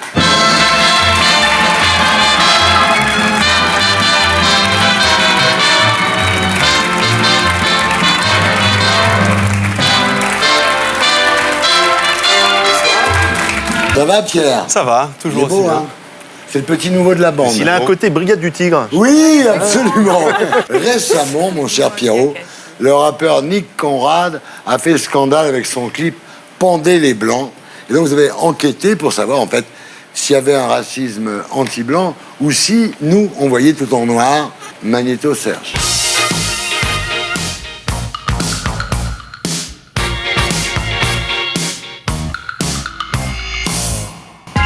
Bienvenue à Noisy-le-Grand, c'est dans cette commune que le rappeur Nick Conrad a tourné son clip tant décrié Pendez les Blancs. Alors le racisme anti-blanc existe-t-il vraiment? On est allé en parler avec la maire de Noisy-le-Grand qui a été la première à porter plainte contre le chanteur. Bonjour Madame le maire. Il y a de plus en plus de voix qui s'élèvent pour dire qu'il y a une montée des actes contre les Blancs. Est-ce que vous avez envie de répondre? Je suis désolé, pour moi, il n'y a pas de racisme anti-blanc. Il y en a peut-être du larvé, je ne sais pas. En tout cas, je ne l'ai pas vécu personnellement. On ne l'a pas vécu dans la ville. Et je trouve que ce n'est pas un bon exemple. C'est beaucoup instrumentalisé par... C'est complètement instrumentalisé par des groupes. Et en tout cas, il y a une espèce de récupération politique qui n'a pas lieu d'être. Pour certains, le racisme anti-blanc, c'est surtout une instrumentalisation politique. Pour d'autres, c'est un vrai sujet de société dont on ne parle pas assez.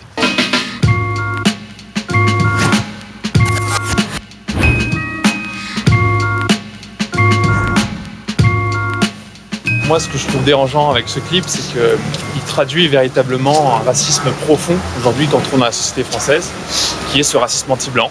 C'est le plus grand tabou aujourd'hui de la société française. Les Blancs sont majoritaires. Généralement, on est plutôt raciste contre une minorité. Alors là, vous dites par exemple quelque chose qui est très contestable, par exemple. Vous dites aujourd'hui les Blancs sont majoritaires. En France. Je veux bien le croire dans les années 80-90. Aujourd'hui, la France, elle a beaucoup changé. Et finalement, les Blancs, petit à petit, sont amenés à devenir une communauté ethnique parmi les autres en France. Fantasme ou réalité, et si on en parlait directement aux habitants? Il y a de plus en plus de gens qui disent qu'il y a de plus en plus d'actes racistes contre les Blancs. C'est exagéré. Les Blancs sont racistes comme les Noirs aussi sont racistes. Chaque personne peut être raciste. Vous avez déjà été témoin d'agressions racistes comme ça? Plusieurs fois. Qu'est-ce qui s'est passé? Plusieurs fois, mais des insultes. Des C'est insultes? toujours des insultes. Quel genre d'insultes?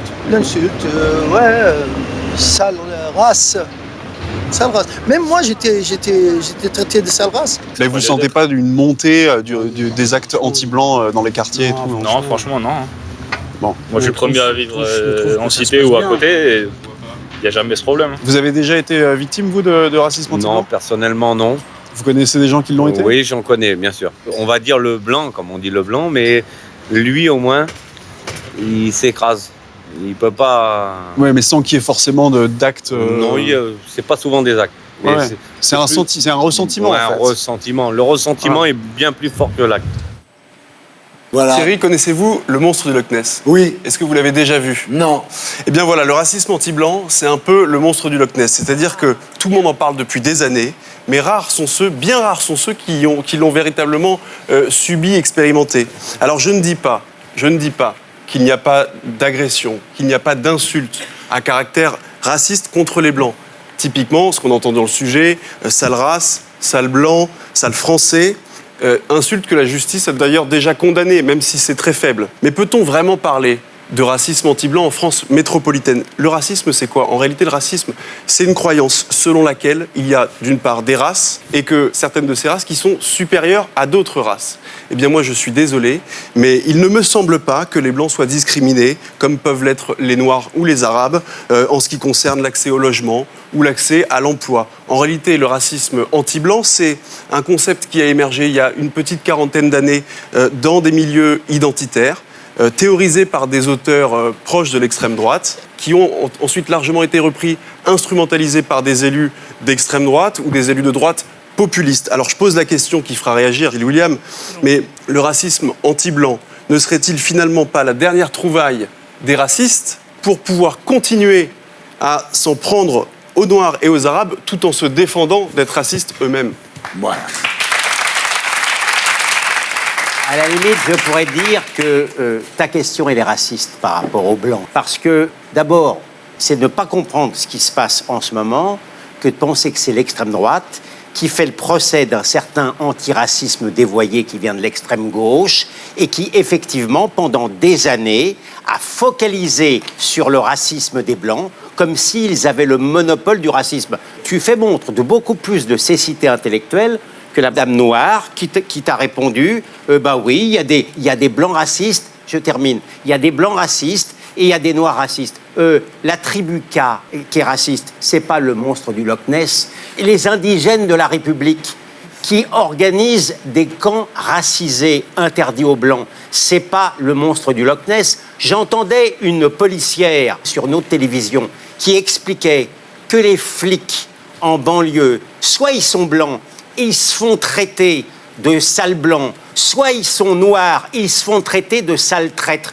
Donc ça n'a pas germé, contrairement à ce que tu penses dans le cerveau de l'extrême droite. Et puis, même en politique étrangère, il y a plein de choses qui sont inconscientes. Quand un président de la République française qui va voir, à propos de la guerre d'Algérie, quelqu'un qui a été torturé ou qui aurait été torturé pendant la guerre, mais qui fait totalement silence sur le massacre d'Oran, où 700 chrétiens et juifs ont été assassinés après la guerre d'Algérie. Est-ce que c'est pas un aveuglement complet? Lorsque, en Afrique du Sud, tu as des fermiers blancs, chaque jour que Dieu fait, trahissant complètement l'esprit de Mandela et de Klerk, qui se font assassiner chaque jour, en Afrique du Sud et au Zimbabwe, il n'y a pas un média qui seulement en parle. Le racisme anti-blanc, je veux bien te l'accorder, n'a pas la même forme que le racisme anti-noir, mais c'est la zone noire de la société occidentale, parce que ce qui est parfaitement caractéristique dans le racisme anti-blanc, c'est qu'il est souvent partagé par les Blancs eux-mêmes au nom d'une honte qui du colonialisme, qui, comme je le pense moi, qui vient encore de plus loin parce que Hitler est de couleur blanche. D'où la honte en question, mais ça, c'est ma vision des choses. Donc venir m'expliquer qu'ici, le racisme anti-blanc, c'est le monstre du Loch Ness, pardon, mais tu ne peux pas te borner à une étude uniquement à Noisy-le-Grand. Ça ne peut pas marcher comme ça. Alors, c'est une chose de parler d'éléments isolés, au cas par cas, et effectivement, et je ne le nie pas, je le dis d'ailleurs, effectivement, ça existe. En revanche, on n'est pas dans un système où on peut dire aujourd'hui, moi en tant que blanc, je me sens discriminé et je sens qu'il y a une lame de fond qui monte de la société ou qui fait que justement les blancs seraient moins majoritaires dans la société et connaîtraient des discriminations qui seraient semblables à celles qu'ont connues d'autres minorités. Mais enfin, ça c'est la première chose. Je ne dis pas qu'en France, t'as l'air de dire qu'en France, les Français blancs seraient racistes envers les Noirs, les empêcheraient également d'avoir du boulot.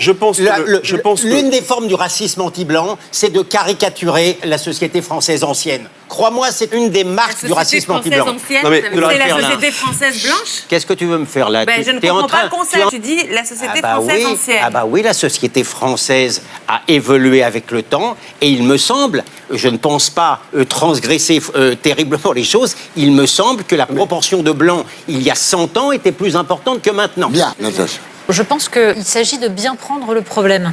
C'est-à-dire que le terme racisme anti-blanc est sans doute assez faux, puisqu'en effet, il permet à Pierre de dire très justement, mais le racisme, c'est une forme de discrimination, souvent systémique, et dans ces cas-là, ce ne sont pas les blancs qui le subissent en France. En revanche, ce qui se passe actuellement En France, c'est d'une autre nature. C'est un ressentiment d'une certaine partie de la population qui ne se sent plus appartenir à la communauté nationale et qui donc se met à se définir comme noir, comme arabe, comme racisé, contre des supposés blancs qui seraient ceux qui domineraient la société française. C'est-à-dire, c'est une vision systématique des choses en termes de dominant et de dominé. C'est la haine anti-français, en fait. C'est une rupture, une fracture dans la communauté nationale qui se traduit par une détestation de la France en général et donc qui va vers le communautarisme. Un mot, Monia. Je comprends certes se faire traiter de sale blanc, de sale juif, de sale arabe, de sale nègre, c'est raciste, c'est clair. Mais par contre, parler de racisme anti-blanc alors que c'est marginal, je trouve ça complètement faux parce que je pense pas que le racisme anti-blanc produise des inégalités sociales. Je pense pas que quelqu'un n'ait pas pu accéder à un logement, à un travail parce qu'il était blanc. C'est comme le slogan, comme on dit pour les handicapés, si tu veux prendre mon handicap, prends ma vie. Ceux qui pensent que le racisme anti-blanc existe, je vous invite à vivre en cité, à chercher du boulot, à ne pas vous faire suivre quand vous allez dans un supermarché. Bien, France. Olivier Gisbert. Moi, je voudrais proposer une notion de synthèse. Ça existe, le racisme, dans toutes les civilisations, entre différentes ethnies, depuis toujours. Et il est là, il nous guette. Et parfois, ce sont d'ailleurs des gens qui portent les mêmes noms. Les regarde ce qui s'est passé en Yougoslavie, il n'y a pas si longtemps que ça. Les gens s'entretuaient, alors que c'était les mêmes, ils parlaient même la même langue, entre Serbes et Croates. Donc, d'expliquer que ça n'existe pas, tu sais très bien que ça existe. Quand tu ne peux pas traiter par le mépris. Par exemple, tout ce que disent les indigènes de la République, ils attisent la haine. Et il y a des gens pour entendre ça. Alors, ce qu'il y aurait, c'est que ce n'est pas un phénomène énorme et considérable. Mais tu peux observer. On lui donne une importance considérable. Oui, mais attends, il faut arrêter avec le déni. Depuis des générations, les journalistes expliquent il n'y a pas de problème, circuler, il n'y a rien à voir. Voilà, c'est ça quand même. La presse n'arrête pas de dire ça n'est pas important. On met des lunettes noires, des lunettes rouges. Bien au contraire. Mais moi non, je ne suis pas en train de dire. Mais je vois, quand on voit des études, on voit qu'il y a des problèmes. Alors il ne faut pas les nier. Simplement, à force de les nier, ils grandissent. Donc moi, je trouve très bien des mots. Et maintenant, c'est à vous. Non, je trouve la chose la plus intéressante, c'est lorsque des policiers blancs se font traiter de sales français ou de sales blancs par des jeunes qui sont aussi français que le policier, sauf qu'ils sont noirs, donc ils estiment que finalement le français il est blanc et donc on peut l'insulter. C'est ça qui m'intéresse, et Natacha a raison. Ça montre bien qu'il y a quand même un problème. Il y a des quartiers, il y a des territoires qui sont en train de se séparer du reste de la nation. C'est ça en fait le plus intéressant au-delà du débat sur bien sûr que comme il y a le racisme anti-blanc est moins important en France que le racisme anti-arabe ou anti-noir. Je pense que ça c'est une évidence. Néanmoins quand même ça interroge quand un jeune traite un policier blanc de sale français, alors que lui-même est français, ça dit quelque chose quand même, non ? Alain. La discussion sur la chanson du rappeur, lorsqu'on l'a eu dans les grandes gueules, ça a chauffé pendant 50 minutes. Et le Standard, il s'est mis en ébullition parce que chacun voulait revendiquer sa part de racisme ou de victime dans cette histoire, ou dire que ce type fallait l'expulser du pays ou autre. On voit bien qu'aujourd'hui, on a une société qui est complètement à fleur de peau avec ce genre de choses. Oui. Tu vois, tu parlais tout à l'heure du boulot des journalistes. Eh ben moi, je verrais bien une enquête de longue haleine pour savoir ce que c'est que peut-être d'être blanc ou policier blanc aujourd'hui dans les zones périurbaines, la banlieue et ce qu'on appelle les zones un peu sensibles comme ça, pour voir si ça existe. Parce que le monstre du Loch Ness, on sait qu'il n'existe pas depuis qu'on est allé pendant longtemps au bord du lac, qu'on l'a sondé, qu'on a essayé de savoir ce qu'il existait. Or ça n'a jamais été quantifié. On n'a jamais fait une enquête de fond sur racisme anti-blanc ou pas, en faisant parler longuement des policiers, on en envoie des bailleurs en s'intéressant sur le fond. Et je pense qu'aujourd'hui, tu as une France dont les plaques tectoniques bougent, et j'aime pas trop la manière dont ça bouge aujourd'hui. Ce qu'on peut dire, et ce que essaye de dire François-Olivier Gisbert, aujourd'hui, Martine Aubry dit il y a des territoires perdus de la République. Et Gérard Collomb, dans son discours d'adieu, a dit donc moi, ce que je veux dire, Pierre. Ok, les amis, mais il faut décider de savoir s'il y a ça. Je vais répondre à ces actes de rétrécissement communautaire par un autre communautarisme qui est de me dire je suis blanche et je suis victime, ou si je vais répondre par l'universalisme et la réaffirmation du fait qu'on est tous égaux et qu'on en a rien à foutre de la couleur des gens. Il faut arrêter de nier les problèmes, Pierre, je t'en supplie. France, je veux bien vous laisser parler, mais je ne te permets pas de dire que je nie les problèmes. C'est d'ailleurs pas ce que je dis et vous m'avez fait dire des choses que je n'ai pas dites.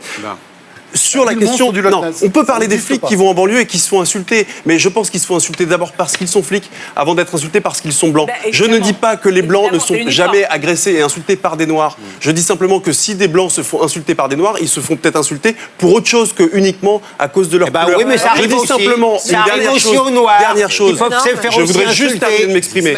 Dernière chose. Oui, d'accord, mais enfin, ça veut rien dire, ça. Je pense que le communautarisme, dans certains quartiers, et pour vivre dans un quartier qui n'est pas une cité, que je sais dans Paris, 18e porte de la Chapelle, je pense que je suis dans un quartier où il y a un peu plus de diversité que où certains d'entre vous habitent. Ce que je veux dire simplement, c'est que le racisme anti-blanc, c'est une chose qui existe de manière résiduelle et qu'aujourd'hui, via les réseaux sociaux, via le prisme médiatique, via l'instrumentalisation politique, on en a fait un sujet majeur. Je suis désolé, il faut garder les choses. Et Non, si mais les indigènes de la n'affolons pas République... Billancourt, tu as raison, mais en même temps, nommons les choses. Mais je les nomme, et c'est exactement ce que j'ai fait dans ce sujet. Merci Pierre.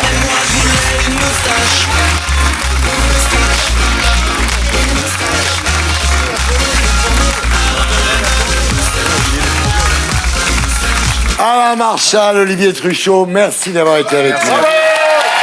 Je rappelle que vous publiez Les secrets des grandes gueules aux éditions de l'Archipel. Les grandes gueules, donc c'est 2 millions d'auditeurs et de téléspectateurs du lundi au vendredi, de 9h à 12h. Ah oui, c'est énorme. Presque sur RMC, à la télé, sur RMC Story. Merci d'avoir été avec nous. Merci d'être C'est vraiment un plaisir. Merci.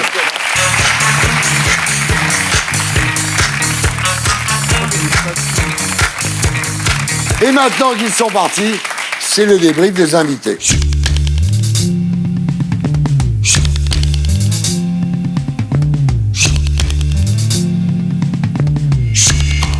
Natacha. Je trouve qu'ils ont répondu très intelligemment à toutes les questions qu'on leur posait, à toutes les contradictions qu'on leur apportait. C'est-à-dire qu'ils ont défini exactement leur façon de voir le peuple français, de voir leur métier de journaliste face aux citoyens. Et donc, ça ne m'étonne pas, en effet, que des gens aient envie d'écouter Ils ont ça. du succès pour le coup, oui, c'est vrai.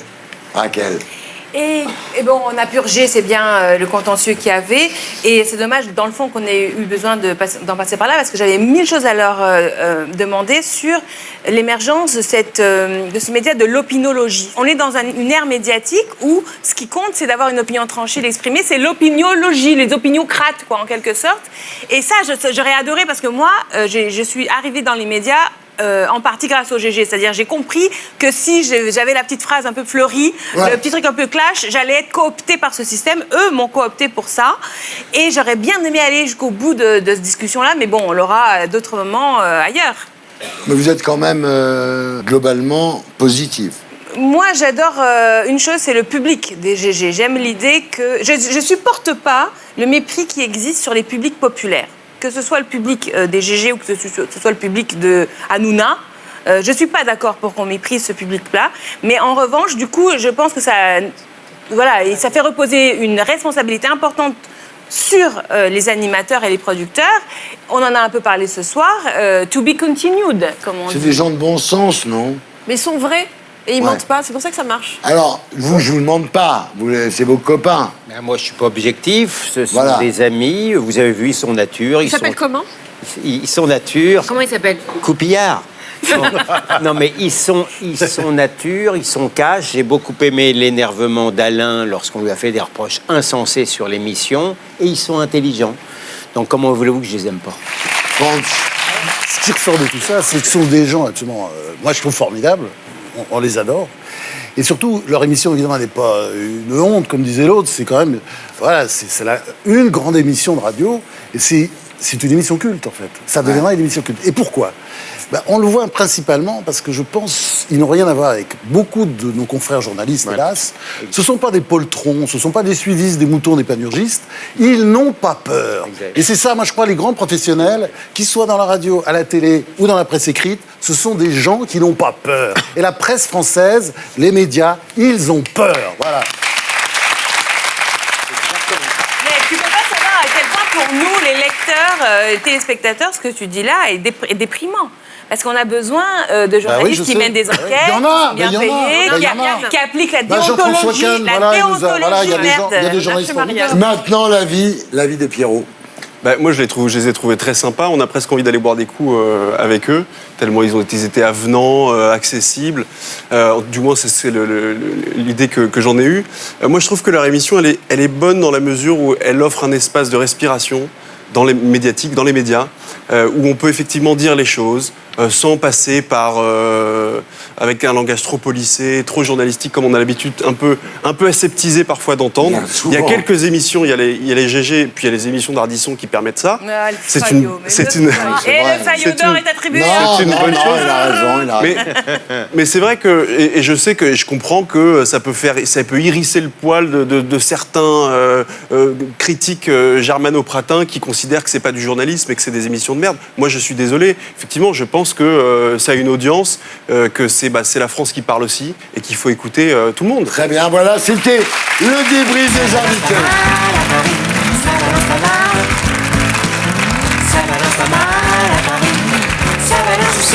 Et maintenant, c'est l'heure des terriens de Tanguy Pastureau.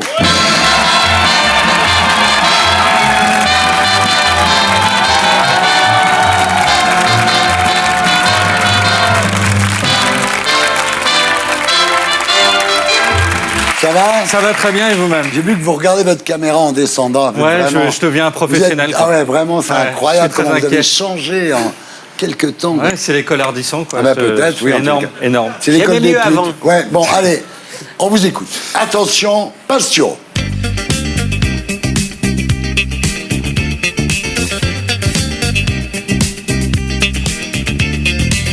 Bonsoir. La France a chaud. Elle a chaud depuis une semaine. La France est en érection. Le coupable, Emmanuel Macron. Ça fait 8 jours que Macron, de passage à Saint-Martin, est devenu la nouvelle star du film amateur. Tout mouillé dans la maison de quelqu'un d'autre, comme chez Jackie et Michel. Il y a plus d'humidité sur cette image qu'en 40 ans de mon dieu de natation.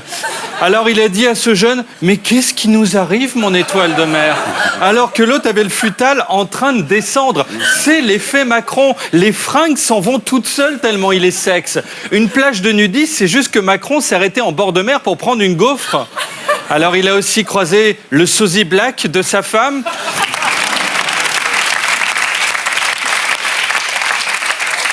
Si Jean-Pierre Foucault traînait Brigitte au Point Soleil et qu'on l'oubliait dans le grille-pain, elle aurait cette tête.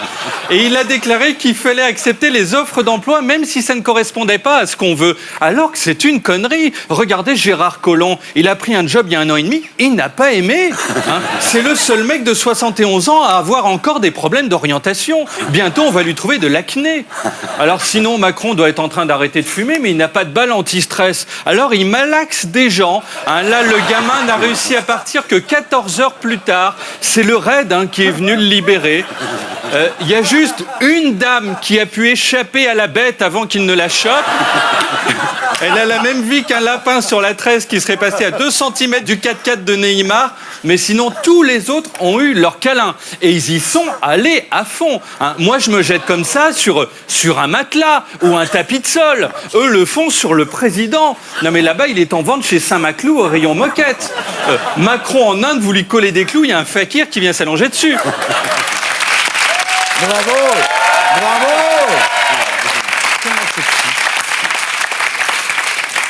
C'était cette semaine, la semaine des départs, des grands départs. Eh oui, Collomb est parti, Gérard Collomb, il critiquait Macron, il disait que le pouvoir isole. C'est vrai, la preuve c'est que Benoît Hamon a plein de copains. Alors Collomb s'est tâté, il a testé plein de jobs, le BTP cette semaine, mais bon, ils étaient à 3 sur un parpaing. Le temps que Collomb monte un abri japonais, vous construisiez une réplique du Taj Mahal. Il a travaillé dans le social puisqu'il a fait semblant de reconnaître Nicole Belloubet juste pour lui faire plaisir. Et il était corporate, le signe de ralliement des fans de Macron. 3 doigts tout durs, dont un dans ton anus. Eh ben, regardez, lui, il arrivait à le faire tout seul. On dirait Philippe Manœuvre. On dirait Philippe Manœuvre en plein live d'ACDC si Jacques Desange avait pété les plombs et l'avait tondu. Alors on voit ici la passation de pouvoir. Il y avait moins de chaleur que dans le nord de l'Alaska. On a l'impression de voir 2 bébés congelés qui auraient quand même réussi à vieillir. Du coup, le maire de Lyon a laissé son siège à Gérard Collomb. Jamais personne n'était resté aussi peu de temps sur un siège, à part chez Monsieur Meuble pour l'essayer. Georges Kepenekian, il s'appelle. Hein. C'était pas la semaine des Arméniens. Et puis... Bravo. Et puis, autre départ, celui de Manuel Valls. Il a fait ses adieux à l'Assemblée. Il y est resté moins de temps qu'un stagiaire de 3e. Hein, et a dit « Le Barcelonais, le Français, le Républicain et l'Européen est reconnaissant aux Français. » Ils sont 4 là-dedans. Hein, pas étonnant qu'on n'arrive pas à le suivre. Alors, avant de partir, il a croisé Richard Ferrand, président de l'Assemblée, le breton aux 40 casseroles.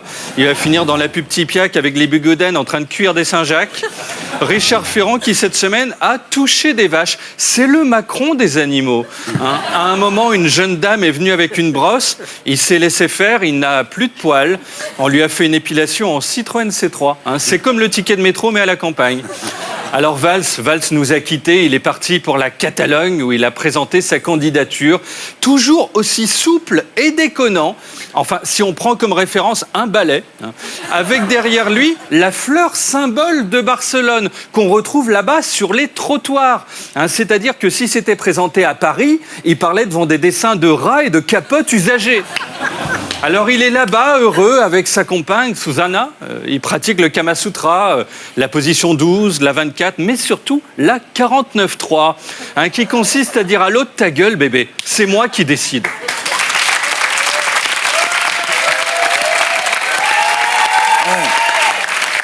Alors, il y a des gens qui s'en vont, d'autres non, hein, des losers qui n'ont pas une place de maire de Lyon qui les attend et sont obligés de rester. Ce sont les macronphiles.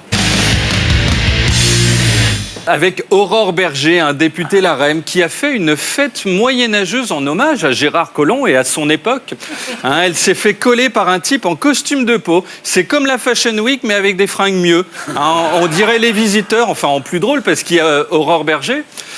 Christophe Castaner, lui, a un crabe. Alors, pas d'affolement, il va bien. Il a vraiment un crabe. Hein. C'est le seul type, quand il vous dit « on se serre la pince », à qui vous répondez « ça va aller, merci ».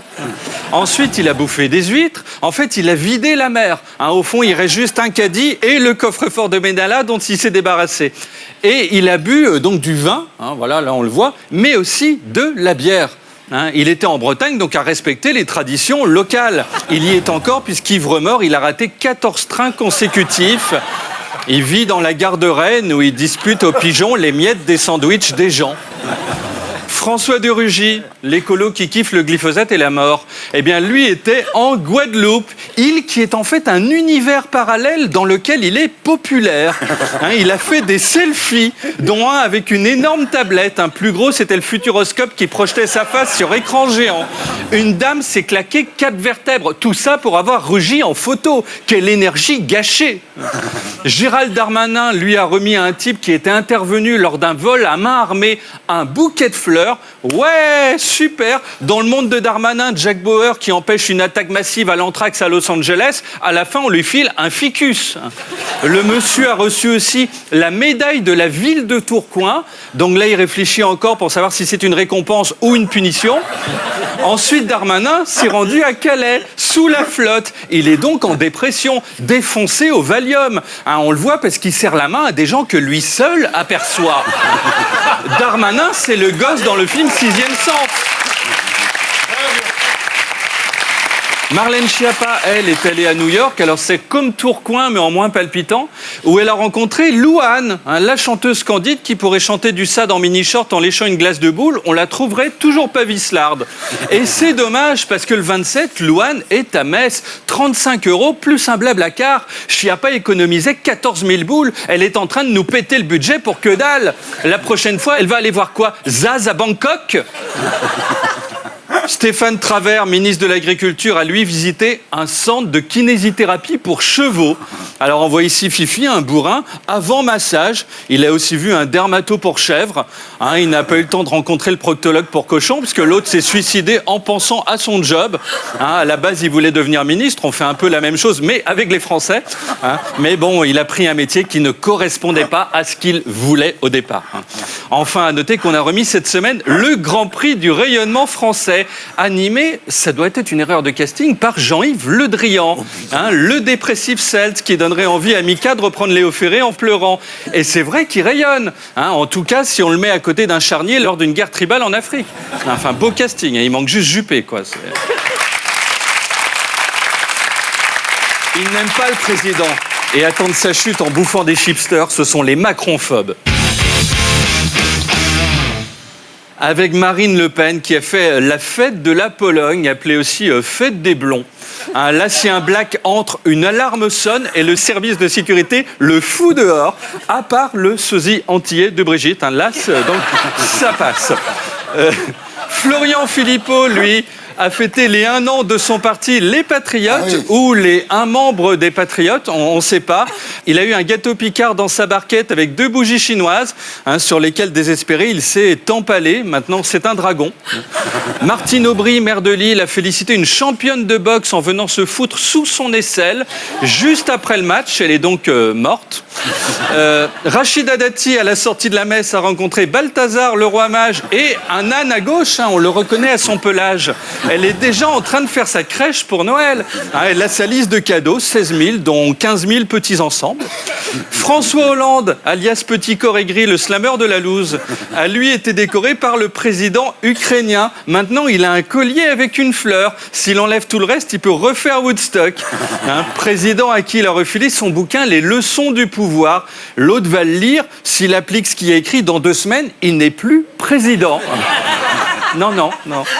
Anne Hidalgo, maire de Paris, a inauguré une halle alimentaire de produits bio en circuit court, employant des femmes en réinsertion. Chez les bobos, on appelle ça le tiercé dans l'ordre. À Paris, les couples de hipsters font l'amour en pensant à cette halle alimentaire. Y a-t-il des courgettes, mon loup, dans cette halle alimentaire? Et des aubergines? Oui, poussin. À seulement 2,50 € le kilo. Et bio, elles sont bonnes mes aubergines. Bio, je viens, et cette prune.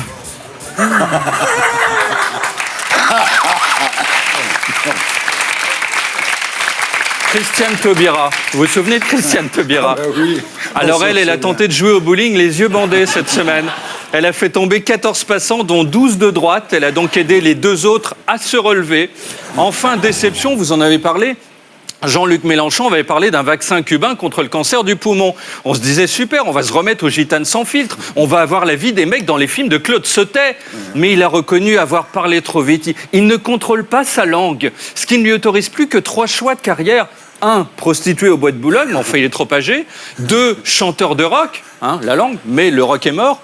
3, homme politique. Donc je pense qu'il va rester là-dessus. Ah, mais Cuba, mais ils ont tout inventé.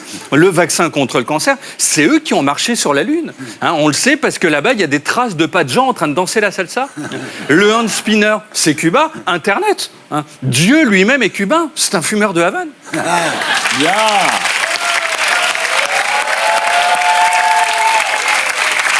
Allez, un petit tour pour voir ce qu'ont fait les gens d'ici. Alors, Redouane Faïd, tout d'abord, a été arrêté. Il ne reste donc plus que 2 Français en cavale. Ramayad, qu'on voit ici sur la dernière photo prise d'elle avant qu'elle s'évanouisse dans la nature. La famille appelle à ne pas cesser les recherches. Et Nathalie, la styliste d'Europe Écologie Les Verts, dont la présence fait cruellement défaut. Et puis lundi, c'était les soldes, notamment au magasin Auchan de Bagnolet. Parce que pendant 3 heures, il n'y avait non pas moins 5, non pas moins 10, mais moins 15% sur Raquel Garrido. Des gens ont commencé à la ranger dans leur caddie en disant on va la mettre dans le jardin, ça évitera que les oiseaux bouffent tous les murs. Raquel a dû leur expliquer que c'est son livre qu'elle vendait. Mais ce qui était trompeur, c'était cette affiche au-dessus d'elle, promo 3 €. Ardisson s'est dit putain, je me suis fait avoir, je lui donne au moins 4 fois ça.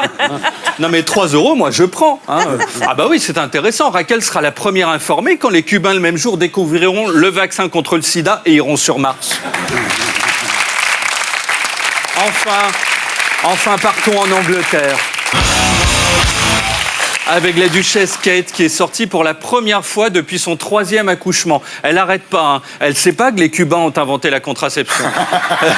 Alors elle est partie à la cambrousse avec des gosses sur qui on a mis des couronnes de feuilles pourries. Les familles ont porté plainte pour maltraitance. Puis elle a cherché des champignons, mais n'a trouvé que la carte d'identité de Ramayad, première disparue d'une classe politique qui s'efface. Hulot, Flessel, Collomb, Bayrou, parti. Il reste juste Macron, son corps, sa moiteur. C'est bien assez. Ouais. Voilà, c'était Tanguy Pachereau. On se retrouve ici la semaine prochaine. Et d'ici là, sur scène et sur mycanal.fr. Et maintenant, on va jouer. La semaine dernière, c'est Pierre Licia qui a gagné. Qui remportera le Cerveau d'Or cette semaine? Qui sera le winner de l'actu?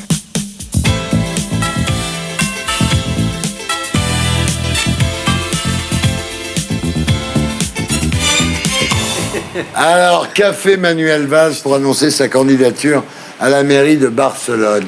Il a cité Julio Iglesias, il a découpé et offert du jambon aux passants, il a posté une photo de ses pieds sur Twitter où il a déchiré sa chemise à main nue dans un meeting. Il a posté sur Twitter une photo de ses pieds.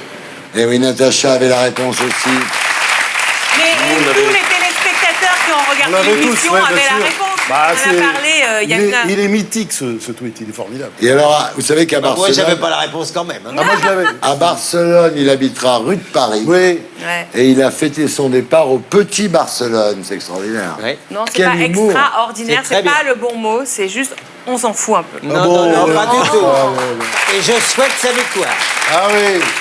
Allez, vas-y, Manuel. Le 25 septembre dernier, quel commentaire la journaliste de BFM TV, Karine de Ménonville, a-t-elle fait en pensant ne pas être entendue à la suite d'un sujet sur le nouveau budget 2019 présenté par le gouvernement? Merci patron. Quelle bande de connards. Va te faire foutre ou dans le cul.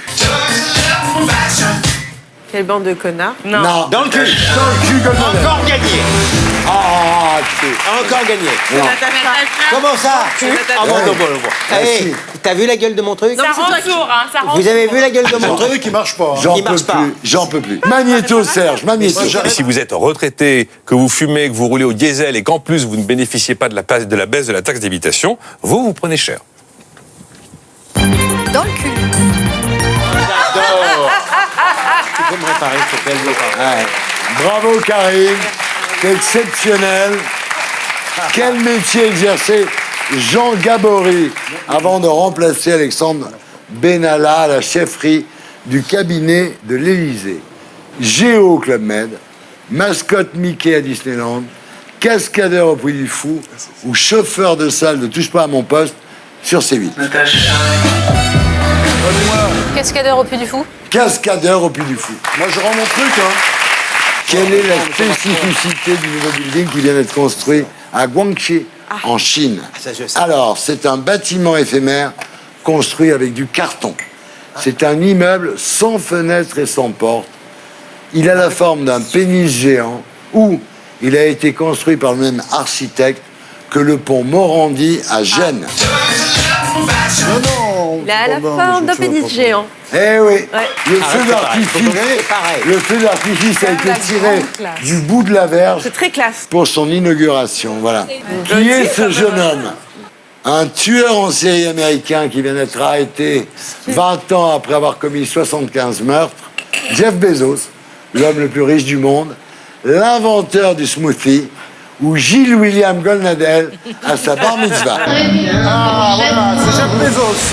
Ouais. Ouais.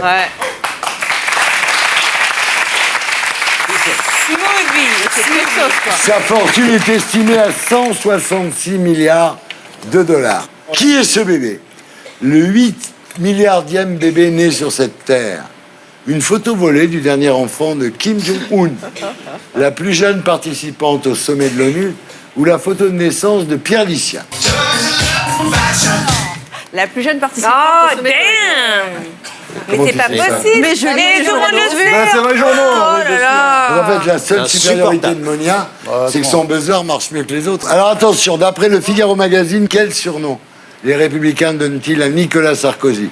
Don Sarkozy, Joe Dalton, Tati Daniel ou Nicolas Macron? Nicolas Macron.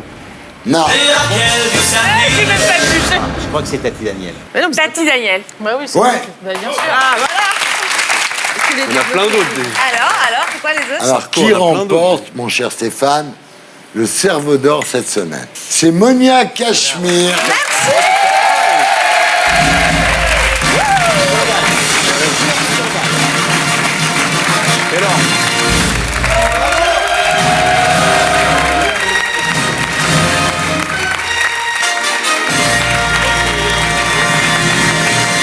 Voilà, c'était les Terriens du dimanche. L'émission qui nous permet de savoir quel jour on est. Merci à tous ceux qui m'ont aidé à faire cette émission. À commencer par Stéphane Simon. À samedi, 19h. Ciao, bonne semaine.